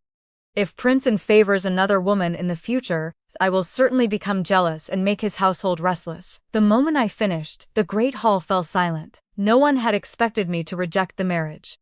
Although Prince N was not the crown prince, he was the empress's youngest son. Handsome and deeply favored, he was the man of countless young ladies' dreams throughout the capital. Song Chang'an's gaze settled on me. He gave a cold snort. What man in this world does not have 3 wives and 4 concubines? Eldest young Lady Wei certainly speaks boldly. The emperor frowned and rebuked him. Chang'an, Miss Wei has just saved your life. Song Chang'an reluctantly looked away, though his fingers tightened around the edge of his robe. Seated at the highest place, the emperor spoke with imposing authority. Miss Wei, do you understand that if today's words spread, people will call you jealous? I fear it will become very difficult for you to marry in the future. I straightened my back and answered calmly. Your Majesty, I discussed this with my father long ago. I intend to take a husband into my household rather than marry into the imperial family. The hall sank into silence once more. Song Chang'an abruptly raised his head. The contempt in his eyes turned to disbelief. You intend to take a husband into your household, you? He blurted out. There was not a trace of courtesy in his words. His mockery and disdain were written plainly across his face. The crown prince laughed. 6th brother, what has come over you today? Miss Wei does not look like the benefactor who saved your life. She looks more like your enemy. Why do you keep opposing her at every turn? Song Chang'an's face flushed bright red. After glancing at the emperor's expression, he did not dare say another word. The crown prince turned, bowed, and said, Imperial father, Duke Wei has only one daughter. He must cherish her dearly. She has rendered meritorious service by saving a prince, and she has no feelings for 6th brother. I believe your Majesty might make an exception and grant her the title County Princess Mingzhou, together with a ceremonial retinue and a fief. First, it would reward her righteous act. Second, when she takes a husband into her household, she will no longer have to endure the world's criticism. I looked up and happened to see the crown prince wink at me. I could not stop the corners of my lips from curving upward. This cousin-in-law of mine had always been dependable. In both my previous life and this one, the emperor considered it for a moment, then nodded. The crown prince is right. Duke Wei is loyal and valiant, and his daughter is intelligent and courageous. We hereby grant her the title County Princess Mingzhou. I breathed a sigh of relief and kowtowed in gratitude. My embroidered shoes stepped across the blue stone paving of the palace road. Only then did everything begin to feel real. I had truly returned. It was only a pity that I had not returned a few days earlier, to the day Song Chang'an was attacked outside the capital. Had I done so, I would have granted his wish and left him there to be pierced by countless arrows and die on the outskirts of the capital. In my previous life, Prince An's inner household held more than 10 concubines. I had assumed he was merely fickle. Only later, after thinking carefully, did I realize that from their brows and eyes to their figures, every one of those women had been chosen because she resembled my cousin. He often stared at me in a daze, yet repeatedly found fault with everything I did. In every conversation he held the Empress up as my model. I was told to obey the rules of the inner chambers, to be dignified, gentle, and virtuous. I had believed he disliked my live nature, and therefore always compared me with my cousin. Only much later did I understand that from beginning to end, the person he cared about had never been me, it had always been her. In the second year of our marriage, he traveled to Jiangnan on official business, and returned with 2 chests of pearls. He personally ordered that every last one be brought into the palace and presented to the Empress. When word spread, everyone in the capital praised Prince An for his loyalty and impeccable thoughtfulness. No one associated the gesture with the Empress in that way, and no one dared to. In the 6th year of our marriage, my cousin gave birth to her first child amid a storm of arrows and blades. The emperor was overjoyed. He appointed the child crown prince, granted a general amnesty throughout the realm, and ordered a palace banquet to celebrate. Xiao Chang'an drank himself senseless. Before all the civil and military officials in the great hall, he suddenly pulled me into his arms. By then we had long since grown to loathe one another. Such an intimate gesture made my whole body stiffen. He held me tightly, tears streaming down his face. "Alan, I know how bitterly you have suffered. This child was not easy to obtain." My alarm deepened with every word. Among all the women under heaven, whose names contained the character Yu, and who had just given birth, there was only the reigning empress.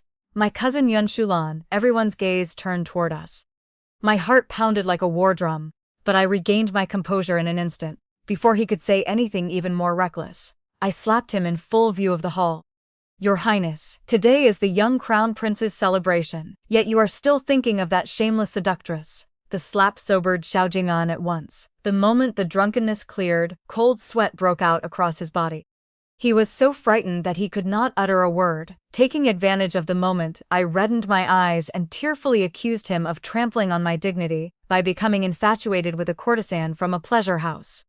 I said that the woman had not only borne a child outside the residence, but had also bewitched him until he lost all reason. Today was the palace banquet celebrating the young crown prince, yet he had behaved disgracefully before everyone and humiliated the imperial family. My cousin sat in the place of honor and looked at me from afar. I gave her the slightest nod. Not long afterward, palace attendants escorted Xiao Chang'an out of the great hall. A while later, noble ladies gathered around to console me, discreetly probing for the full story. One lady quietly reminded me that I should rename any newly admitted concubines so their names would not violate an imperial taboo. I pretended to have only just realized the danger and thanked her for her kind warning. Yet the fingers hidden inside my sleeves trembled faintly. How fortunate, how very fortunate. Xiao Chang'an could not atone for his sins even with death. But my cousin had walked a thorn-covered road to reach her position. Not even the smallest mistake could be allowed. How could I let her reputation be stained by his filthy thoughts? After the banquet, rumors quickly spread throughout the capital that I was overbearing and rude, and that I had dared slap an imperial prince at a palace feast over one of his concubines. Xiao Chang'an knew I had seen through him. He avoided me and did not dare face me. Several days later, the Empress issued an edict condemning the disorder in Prince An's inner household, and placed him under house arrest to reflect on his conduct. Once the edict was announced, no one in the capital dared continue calling me crude or unreasonable. Only then did people remember that I was not merely Duke Wei's only daughter and Prince An's consort, but also the Empress's cousin. When I entered the palace, my cousin learned the entire story and angrily smashed a teacup. "How dare he?" She turned toward me, remorse filling her voice. Ling Xuang, I smiled and gently comforted her. "Cousin, you need not say anything more. I am only grateful that I did not drag you into this." My eldest son stood beside the cradle, gently entertaining the swaddled young crown prince. "He wronged me," I said softly, "but I never allowed him to obtain what he wanted." The memory faded. I looked down the long palace avenue and gradually returned to the present. Outside the palace gates, I saw the crown prince standing not far away. I approached and bowed. "Thank you, Your Highness." He looked surprised. "You are usually the chattiest girl alive." Why are you suddenly bowing so obediently today? My heart skipped. Only then did I remember that he was not yet the imposing emperor he would become years later. I let my solemn expression fall away and smiled. Then thank you, cousin-in-law, his brows lifted. You even dare tease me. I spoke for you in the Great Hall today. When you return, remember to tell Shulan that I did not fail the task she entrusted to me. Warmth filled my heart. I will certainly pass on your words so cousin knows that your highness truly took her request to heart. The crown prince nodded, clearly pleased that I understood him so well. His gaze flicked toward the corner of the covered corridor.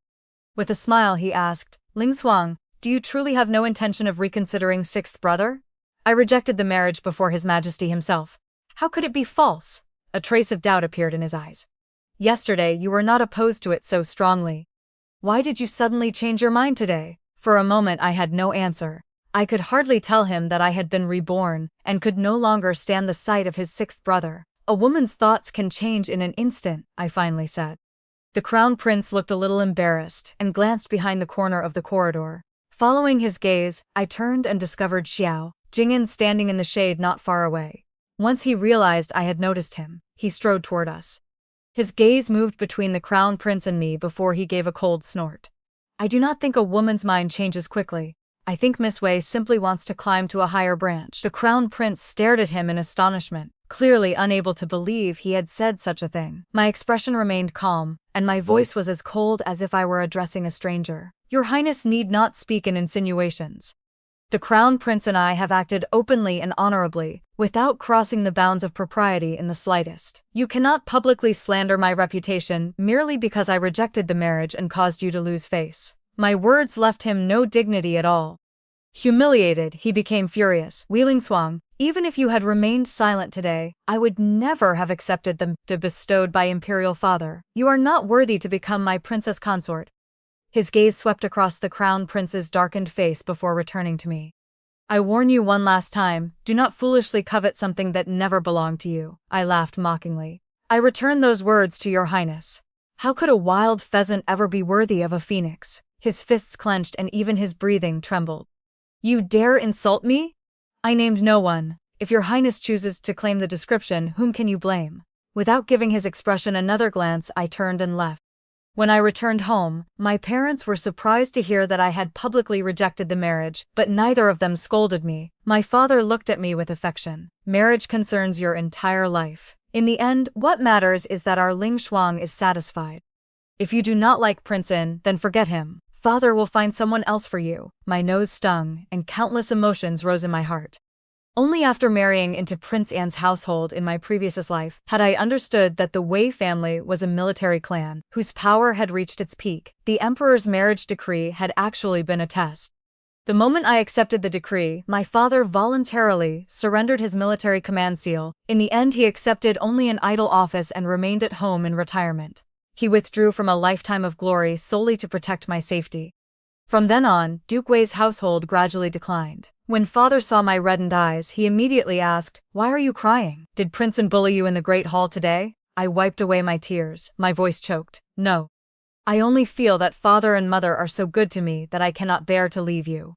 His expression immediately relaxed. He slapped his chest and laughed. Then do not leave. In a few days your cousin will hold his coming-of-age ceremony. Father has already selected 10 excellent men for you to meet. I personally chose every one of them and quietly observed them for more than 3 years. Their character, temperament, appearance, and learning are all first-rate. I stared at him in astonishment. You watched them for 3 years? Have you and mother been planning my marriage that long? How is that early?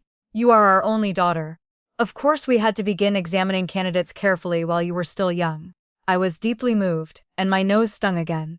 In my heart, I silently made a decision. Very well then, I will not marry out. I will remain beside father and mother for the rest of my life. On the day of my cousin's coming-of-age ceremony, many guests arrived at the Yun residence. Because I had once rejected a marriage before the emperor, several noble young ladies mocked me both openly and in whispers. She truly has eyes yet cannot see. She deserves to miss the fortune that fell from heaven. A military family's daughter has only that much vision. She does not understand imperial favor at all. I did not wish to waste my time on those gossiping women, but my cousin Yun Shulan pulled me behind her and shielded me. Her expression turned stern. Today is my elder brother's coming-of-age ceremony. You were invited to offer congratulations and renew the friendship between our families, not to gather in corners and gossip about others. Marriage is a personal matter. Even His Majesty did not blame my cousin. Instead, he personally granted her the title, County Princess Mingzhou. By standing here judging her choice, are you saying you disregard His Majesty's decision? My cousin was a celebrated, talented lady of the capital. Her words and conduct were respected by everyone. The moment she finished, the noble ladies and matrons who had been whispering changed color and hurriedly dispersed. Once they were gone, my cousin glanced at me. Your tongue is usually so sharp. Why were you suddenly mute today? I grinned. Why waste effort on people like that? Even scolding them would waste my saliva. She froze, somewhat surprised by my change. You truly have learned to let things go. She was about to continue when a herald's drawn-out announcement sounded outside. The crown prince and princess had arrived. My older cousin led us to welcome them at Shuihua Gate. Two men of completely different temperaments stood beneath the eaves. Both of their gazes turned toward Yin Shulan at the same moment. The crown prince looked at her only briefly before withdrawing his gaze. Smiling, he presented my older cousin with an inkstone. Shu, congratulations on reaching adulthood. This small gift is merely a token of my regard. My older cousin bowed respectfully in thanks. Beside him, Song Chang'an presented a brocade box he had carried himself. Soon afterward, servants brought in a large chest. When it was opened, everyone saw jewelry, medicinal ingredients, and precious objects meant for a woman. My older cousin looked surprised. Your Highness, are these also for me? No, I intend to give these to someone else. My cousin's gaze moved toward me, amusement in his eyes. I heard my cousin rejected the marriage in the Great Hall. It seems that may not be entirely true. My heart sank. He had misunderstood. Xiao Chang'an hurriedly said, they are not for her. Is she even worthy of them? My older cousin's smile instantly froze. Xiao Chang'an looked toward Yun Shulan, uneasiness entering his voice. These gifts are for Miss Yun. I hope you will accept them. The crown prince's warm smile disappeared at once.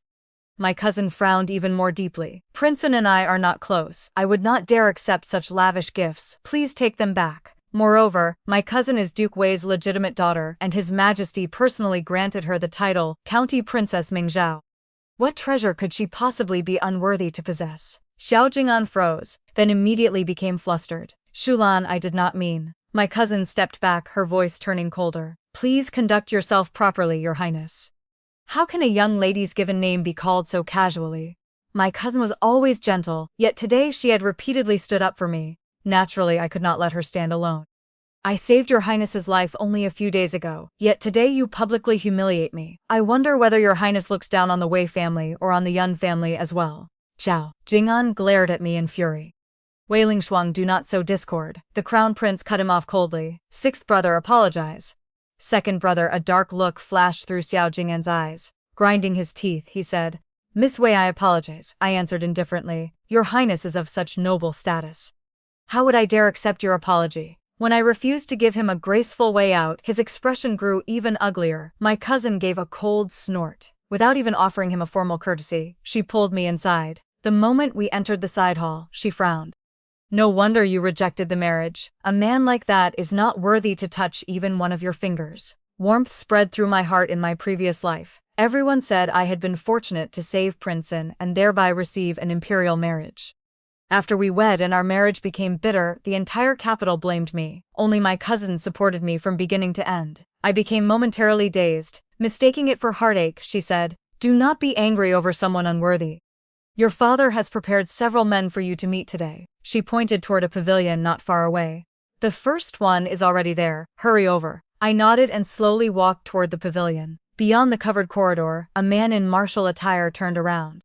My heart skipped a beat. Luchin. Why was it him? His gaze settled on my face. Eyes that were usually sharp now looked unexpectedly gentle. Uncertain, I asked, General Liu, why are you here? Luchin was my father's most capable subordinate. His military achievements were outstanding, and his future held limitless promise. In my previous life, he rose steadily through the ranks, earned the emperor's trust, and became the sovereign's trusted right-hand man. He looked deeply at me, his tone solemn and sincere. I came to meet you as a marriage candidate. His eyes were clear and open, without the slightest reluctance. Do you understand that if I agree today, you will have to marry into the Duke's household? He nodded. Of course I understand. You have no resentment? Why would I to hold the eldest young lady's hand for a lifetime would be my good fortune. He stood there smiling, his gaze sincere and ardent. I sighed softly at the strangeness of fate. If there was one regret I carried from my rebirth, it was the son I had left behind, brilliant in both literature and martial arts, intelligent and filial. I had never expected fate to bring his father to me in this life, by such an open and honorable path. I stared at Luchan until his face gradually reddened beneath my gaze, and he no longer knew where to put his hands. At last he stammered, "Miss Wei, the lotuses in the pond have bloomed. Would you like to admire them with me?" I could not stop myself from smiling. "All right." A light breeze crossed the lotus pond. Luchan stood beside me, and the loose edge of his sleeve occasionally brushed my skirt. No matter how I thought about it, I could not understand why he had agreed to marry into my household. "Young Master Lu, did we meet before at the Duke's estate?" I asked. "Of course," he nodded. "Several years ago, during the Duke's birthday banquet, we met in the rear garden over a piece of osmanthus cake." Realization dawned on me, and I immediately imagined a touching story. Perhaps the other children had excluded him, and out of kindness, I had given him my cake when he had nothing. From then on, he had remembered me fondly. Instead, he said, "At the time you were losing your baby teeth, and your mother had forbidden you from eating sweets, you cornered me in the rear garden and stole my cake." I went blank. How could that be the truth? It was nothing like the scene I had imagined. That happened so many years ago. I pointed at myself in disbelief. "Do not tell me you agreed to marry into my family because you fell in love at first sight when I had barely grown all my teeth." "If you dare nod, I will punch you," he froze, then hurriedly shook his head. "Of course not, the eldest young lady was so young then. I am not a beast," he continued. "The second time I saw you was 3 years ago. The kidnappers in a case from the southern quarter of the city were fleeing in every direction. You happened to pass by and drew your bow to assist us. Your archery was superb. 3 arrows turned the entire situation around and allowed us to capture every criminal. Only then did I relax. I could not help feeling a little proud. That kidnapping case had always been one of my greatest achievements." I raised my brows and teased him. "So you were captivated by my heroic bearing?" He nodded. "Yes. That day I even praised you for being no less capable than any man I said you were. Hao Yi reborn and Li Guang returned to the world." "Hao Yi reborn, Li Guang returned." The familiar comparison immediately stirred a memory. The smile at my lips stiffened.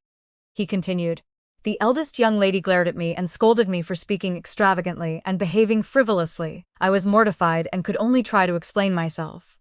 You cannot blame me. Your praise really was too excessive." He nodded without the slightest dissatisfaction. His voice was so sincere that I did not know what to say. The eldest young lady was right. I have rarely interacted with women, so I sometimes fail to judge what is appropriate when I speak. I paused. This man was far more calculating than he appeared. He was not truly admitting that he lacked restraint. He was clearly telling me that he had kept himself chaste and had no women around him.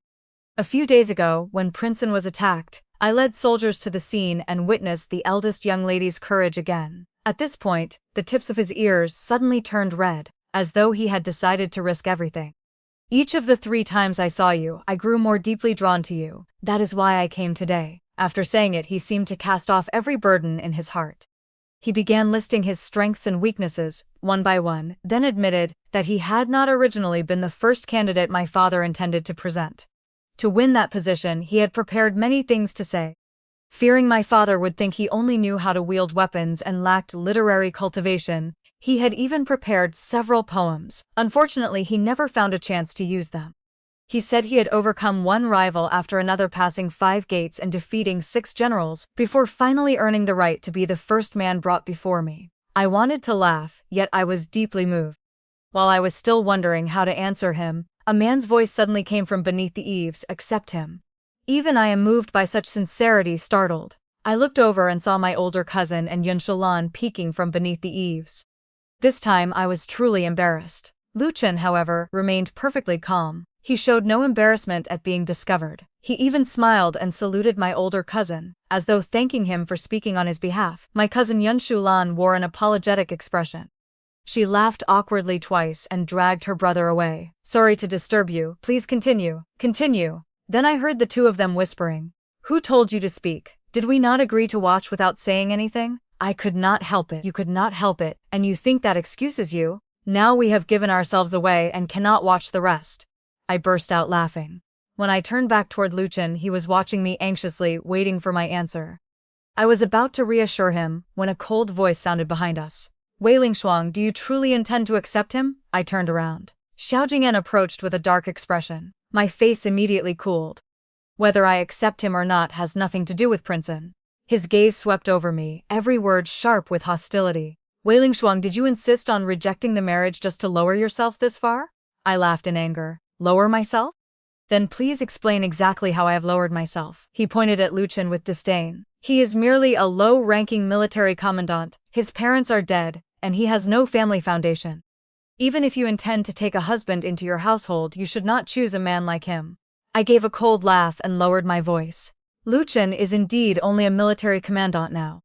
But Prince An should also know that he will not remain one forever. Xiao Jing'an froze. He took several steps backward. At that moment, every clue and every change in my behavior became clear to him. He murmured, Wei Lingshuang, you returned as well. I raised my brows. What? Did you believe heaven would favor only you? Unable to believe it, he stepped forward as though to grab me.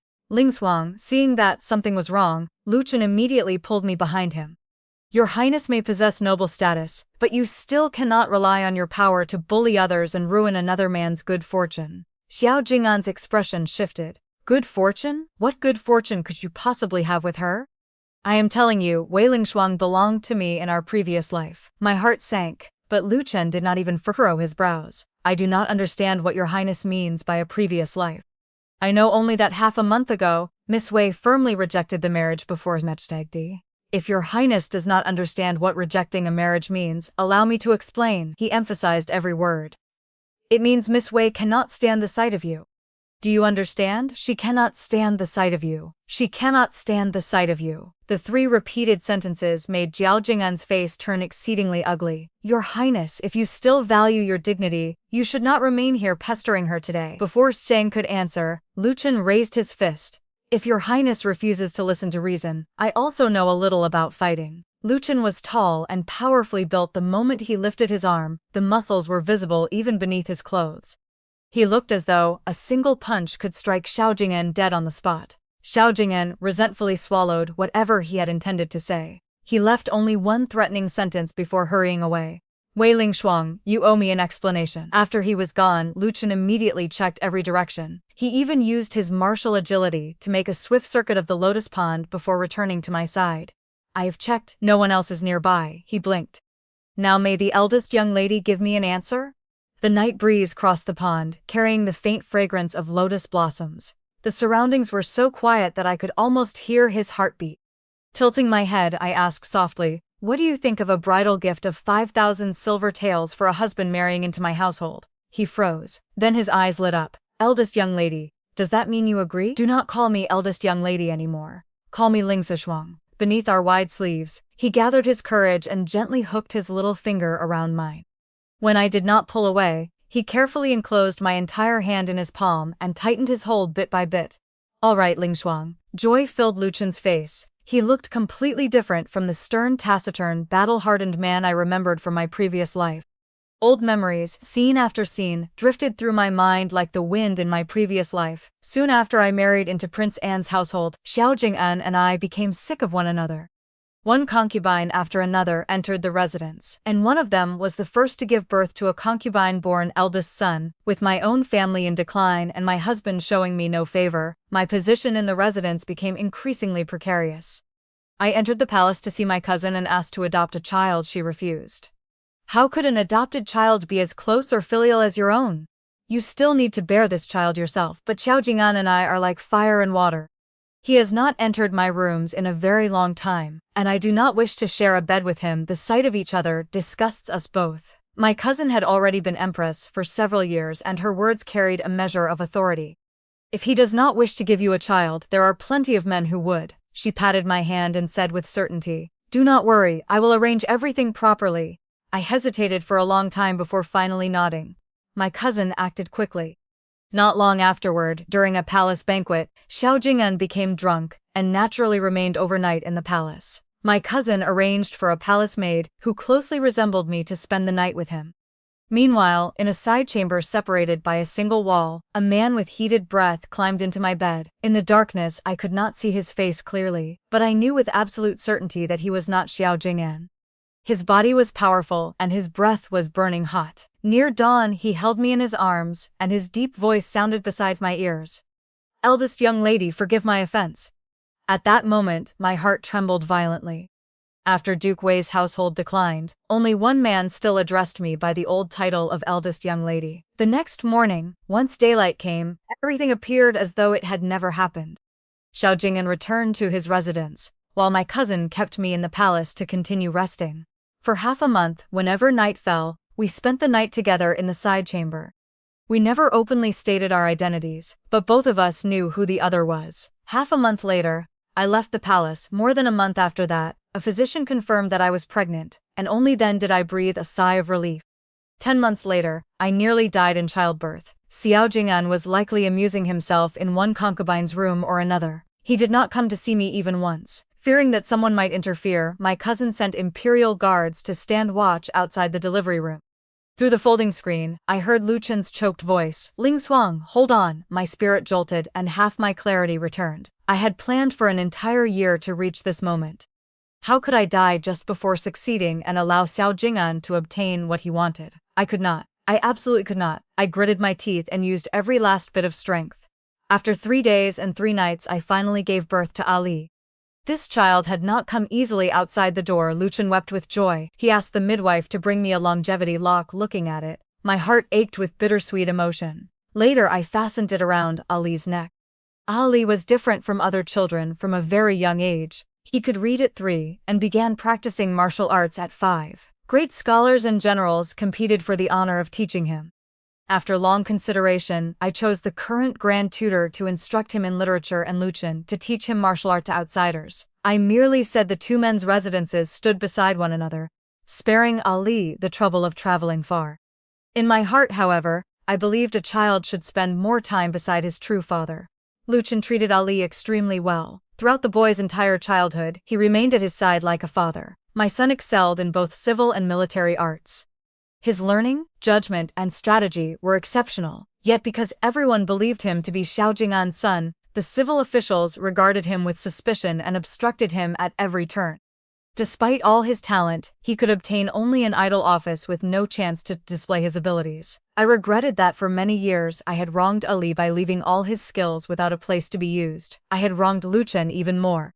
He never married in his entire life, while his only son had to call another man father. Now that I had been given another life, I still had a chance to make it up to both father and son.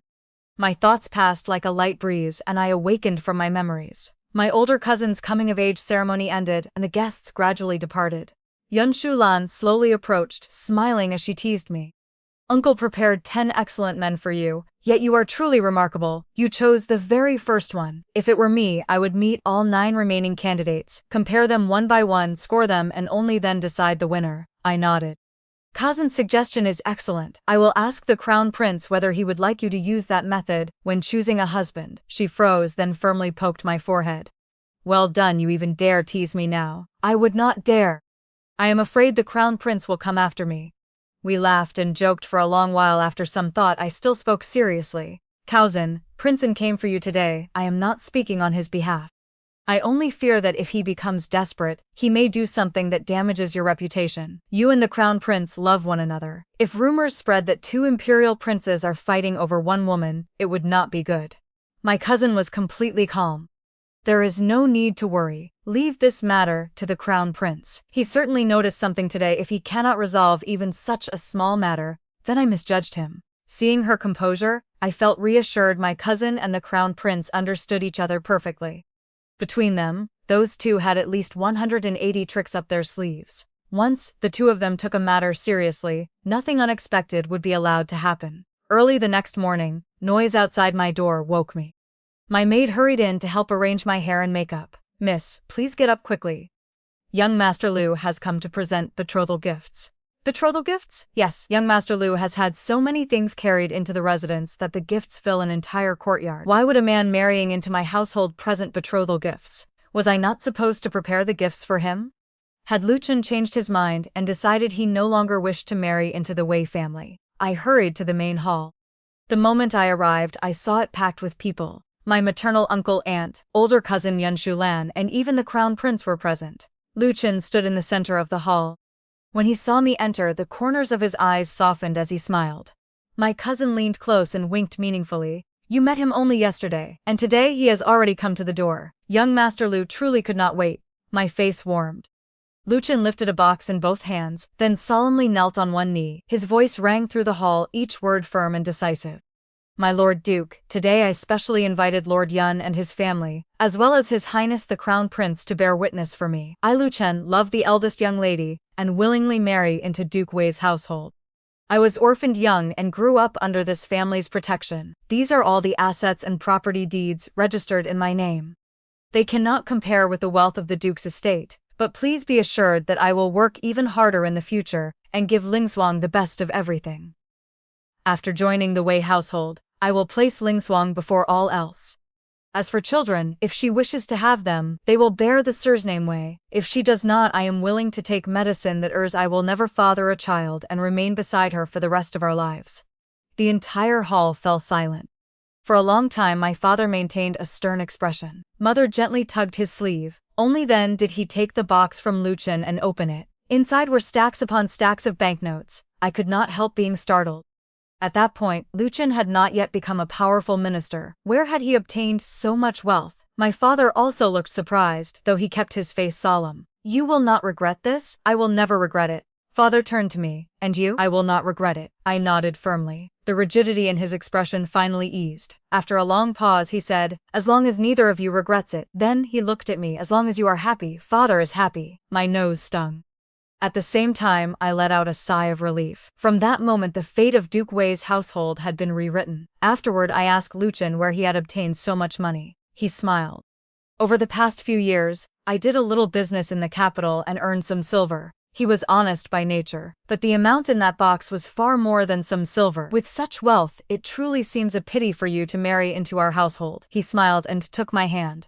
There is nothing to regret whether I enter your household or marry you into mine. This money was always meant for you to spend.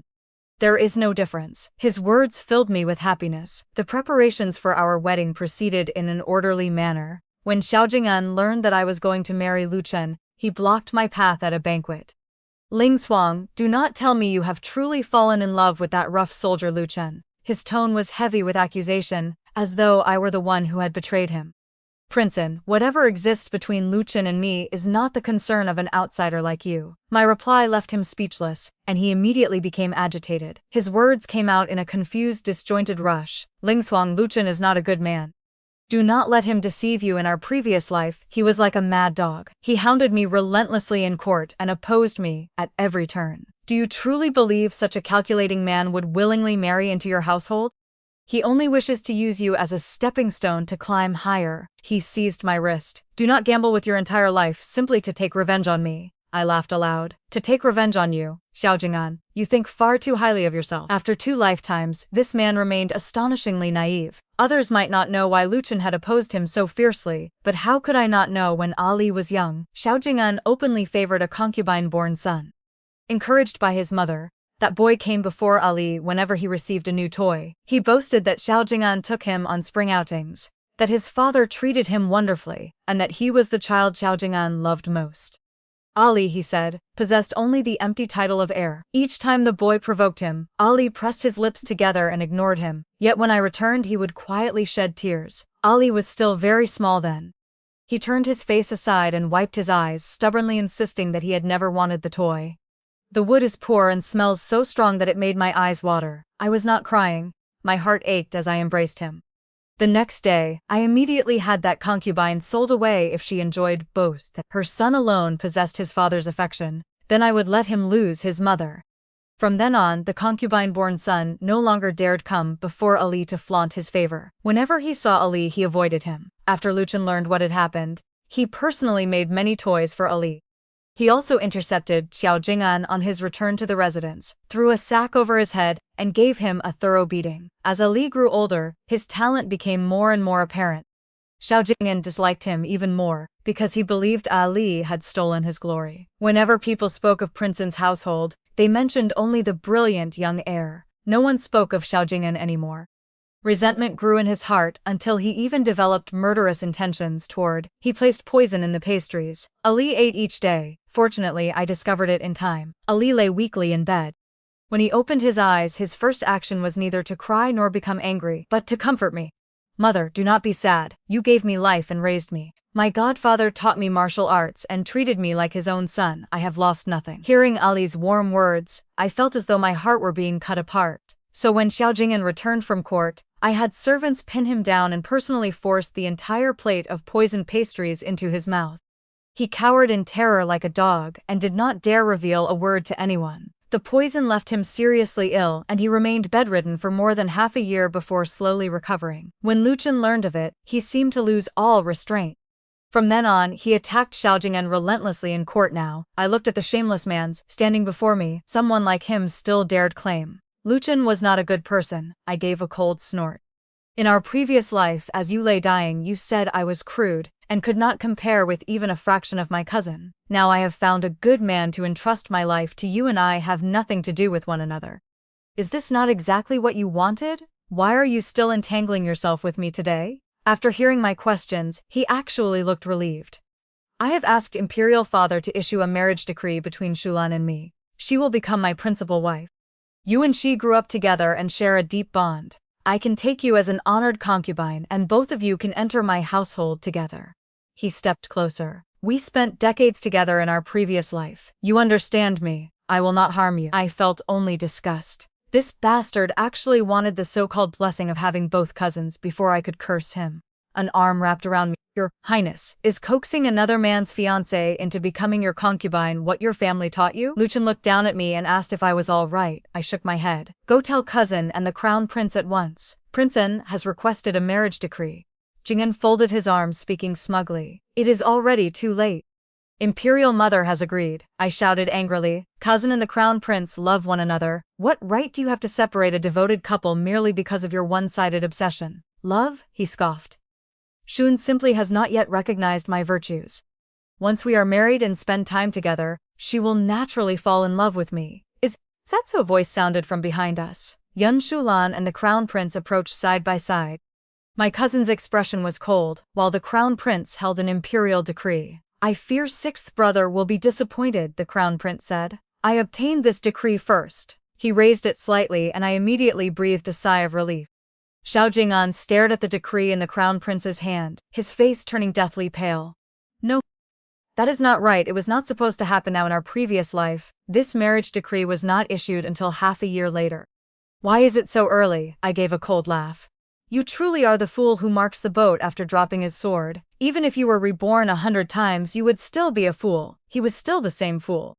My cousin looked at him coldly. Prince, and you claim to love me because I once gave you an umbrella outside Shangguo Temple 5 years ago. Xiao Chang'an's eyes immediately brightened. Yes.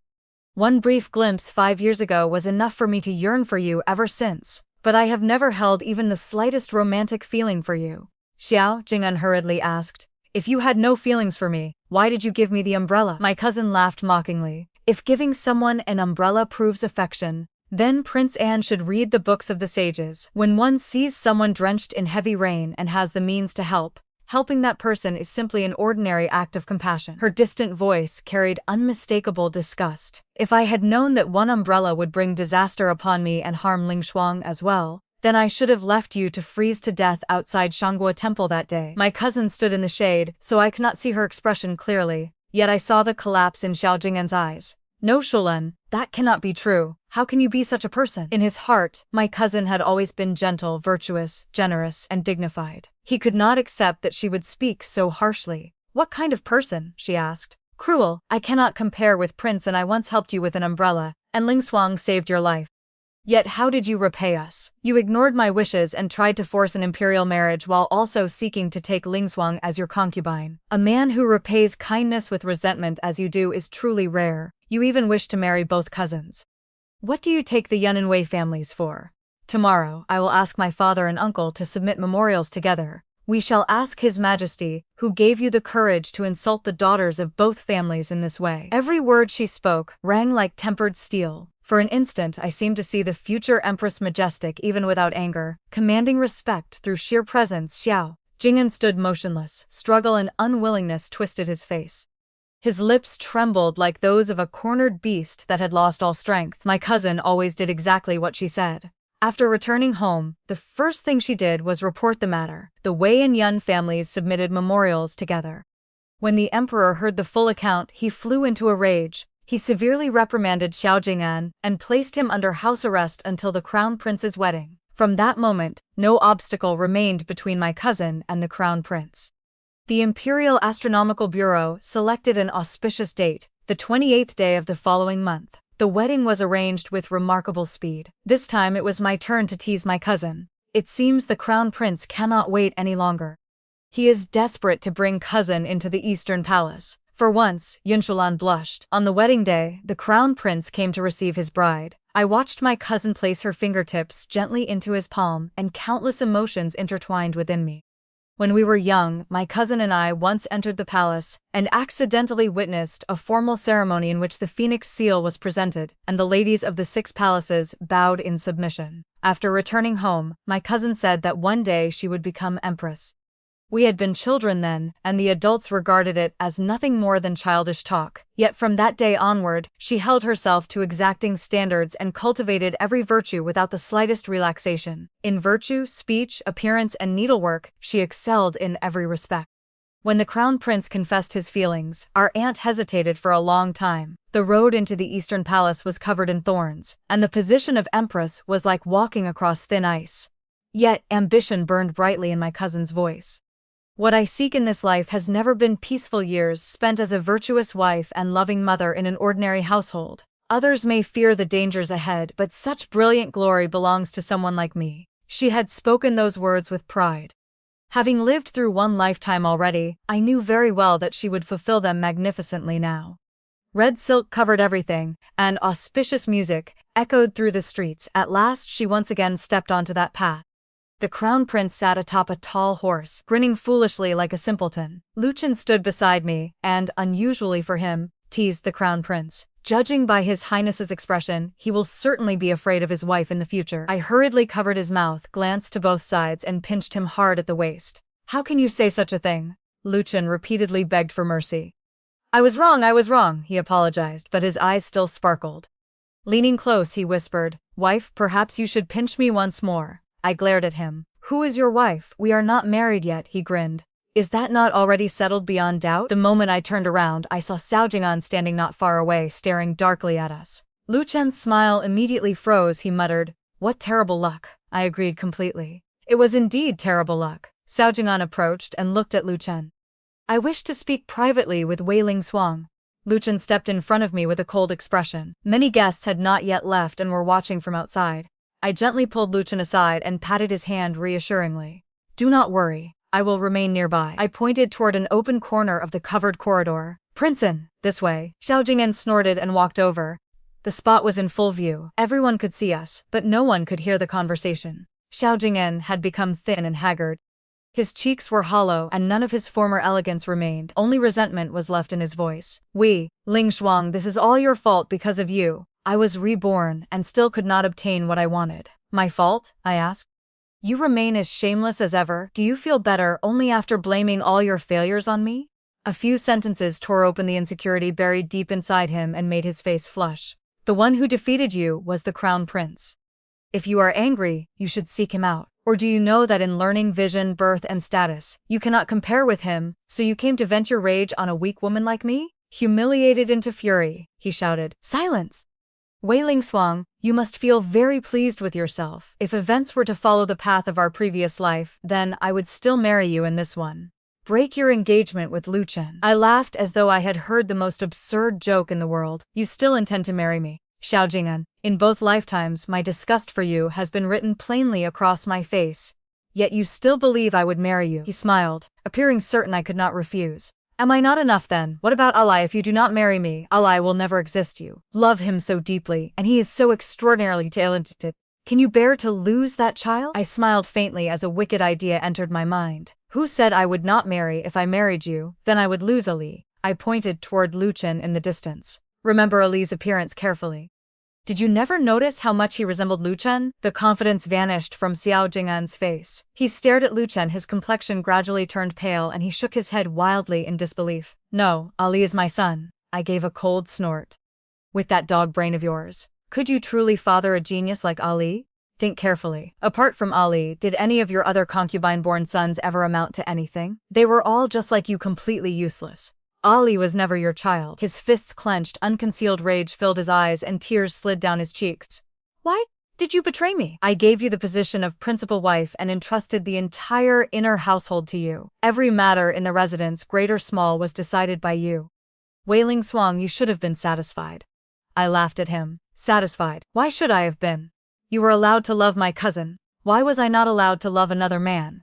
But you betrayed me and carried another man's child. Did you not have children with other women? Did your concubines and bedchamber maids bear so few? That was different. How was it different? To me there was no difference at all. You could have children with other women, so I could have a child with another man. His eyes widened as though he had suffered the greatest injustice under heaven. Pointing at me, he shouted, "You have no womanly virtue. A woman like you deserves to be drowned in a pig cage." Yes, yes. I had no womanly virtue, I said, gesturing toward the guests outside. Go tell everyone. Tell them that in our previous life I betrayed you. Let us see whether anyone believes you. I emphasized each word. Do not forget that His Majesty is most wary of talk concerning ghosts and spirits. Provoked again and again, the anger he had been suppressing finally erupted. He raised his hand. I immediately covered my face and shouted, "Princeton is attacking me." Lu Chen had been watching us carefully. He rushed to my side and swept Xiao Jing'an's hand away.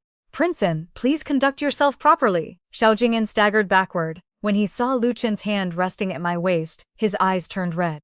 "You pair of adulterers," he raved until guards surrounded him and dragged him away. Lu Chen looked at me anxiously. "Are you hurt?" I smiled. "I am fine." In our previous life, Xiao Jing'an had attempted rebellion after the crown prince ascended the throne, though he ultimately failed. In this life, the crown prince had not yet become emperor, and the power of the empress's maternal clan had not yet weakened. Xiao Jing'an now hated both the Yun and Wei families to the bone. He would surely stake everything on one desperate attempt. Completely breaking with him in public, at this moment, was actually beneficial. In the third month of spring, peach blossoms filled the capital. At last the day of my wedding to Lu Chen arrived. Red silk stretched for several miles and peach petals drifted through the air. Outside Duke Wei's estate, gongs and drums thundered, while guests came and went in an endless stream. I did not wear an elaborate bridal gown. Instead, I dressed in red martial robes and rode a fine horse to receive my husband. The legitimate daughter of a great noble house was taking a husband into her family, wearing military dress and riding out to bring him home. Nothing like it had ever happened in the capital. The roads were packed with onlookers and the crowd filled the entire long street. Someone among them muttered, "What woman rides a horse to receive her bridegroom? It overturns every rule of propriety." Another person immediately laughed. "Schooler Chen, if Duke Wei's household chose you, would you agree to marry into the family?" The scholar stammered for a long time without producing an answer. Everyone burst into laughter. "What violation of propriety? You are merely upset that the chosen husband was not you." Hearing the crowd's comments, I worried that Lu Chen might feel uncomfortable. Unexpectedly, when I saw him, he was grinning so broadly that his eyes narrowed into lines. Many of his military colleagues had come to send him off. They crowded noisily around me. Lu Chen raised his chin and announced proudly to his friends, "My wife, the head of my household, has come to receive me. From today onward, your brother gets to eat soft rice to live off my wife." Everyone around us doubled over laughing. His friends ground their teeth. This rascal truly climbed onto a high branch.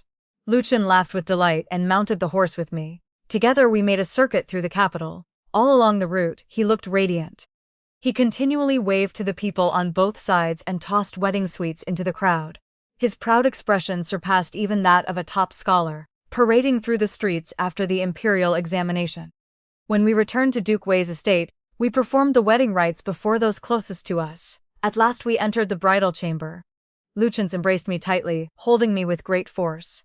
"Eldest young lady, from today onward you belong to me alone." He had drunk a great deal and in his confusion called me by the old title again. Seeing his solemn expression, I could not help laughing. "Yes, I belong to you alone. I have waited far too many years for this day." The red candles flickered, casting soft light across Lu Chen's strong features. For some reason, I remembered the side chamber in the palace during my previous life. He leaned close and our breaths mingled as he placed a light kiss on my lips.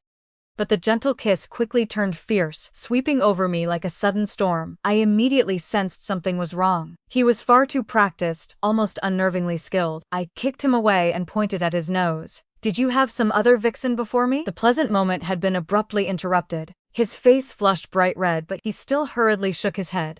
No. I folded my arms and stared at him, clearly unconvinced. He immediately drew me into his embrace.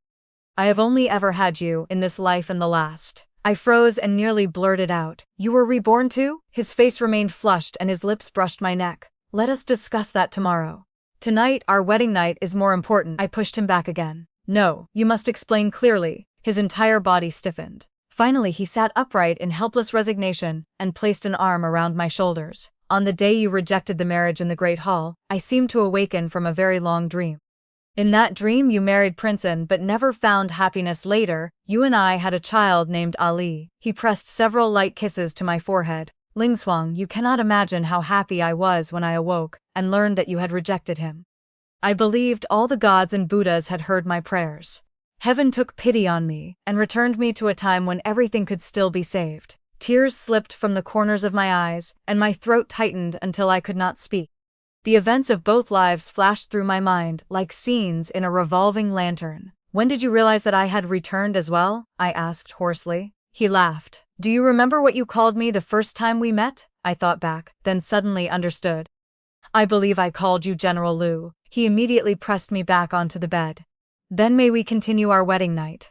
He kissed me, and I returned the kiss with equal force. Passion filled the room as the red candles burned through the night. It was the most beautiful spring of my life. After our marriage, our days were peaceful and comfortable. There was no courtyard filled with concubines plotting against one another as there had been in my previous life. This time, life passed freely and at ease. I saw Xiao Chang'an several more times. We never spoke. We merely noticed one another from a distance at banquets. His gaze was gloomy and cold, and he had grown painfully gaunt.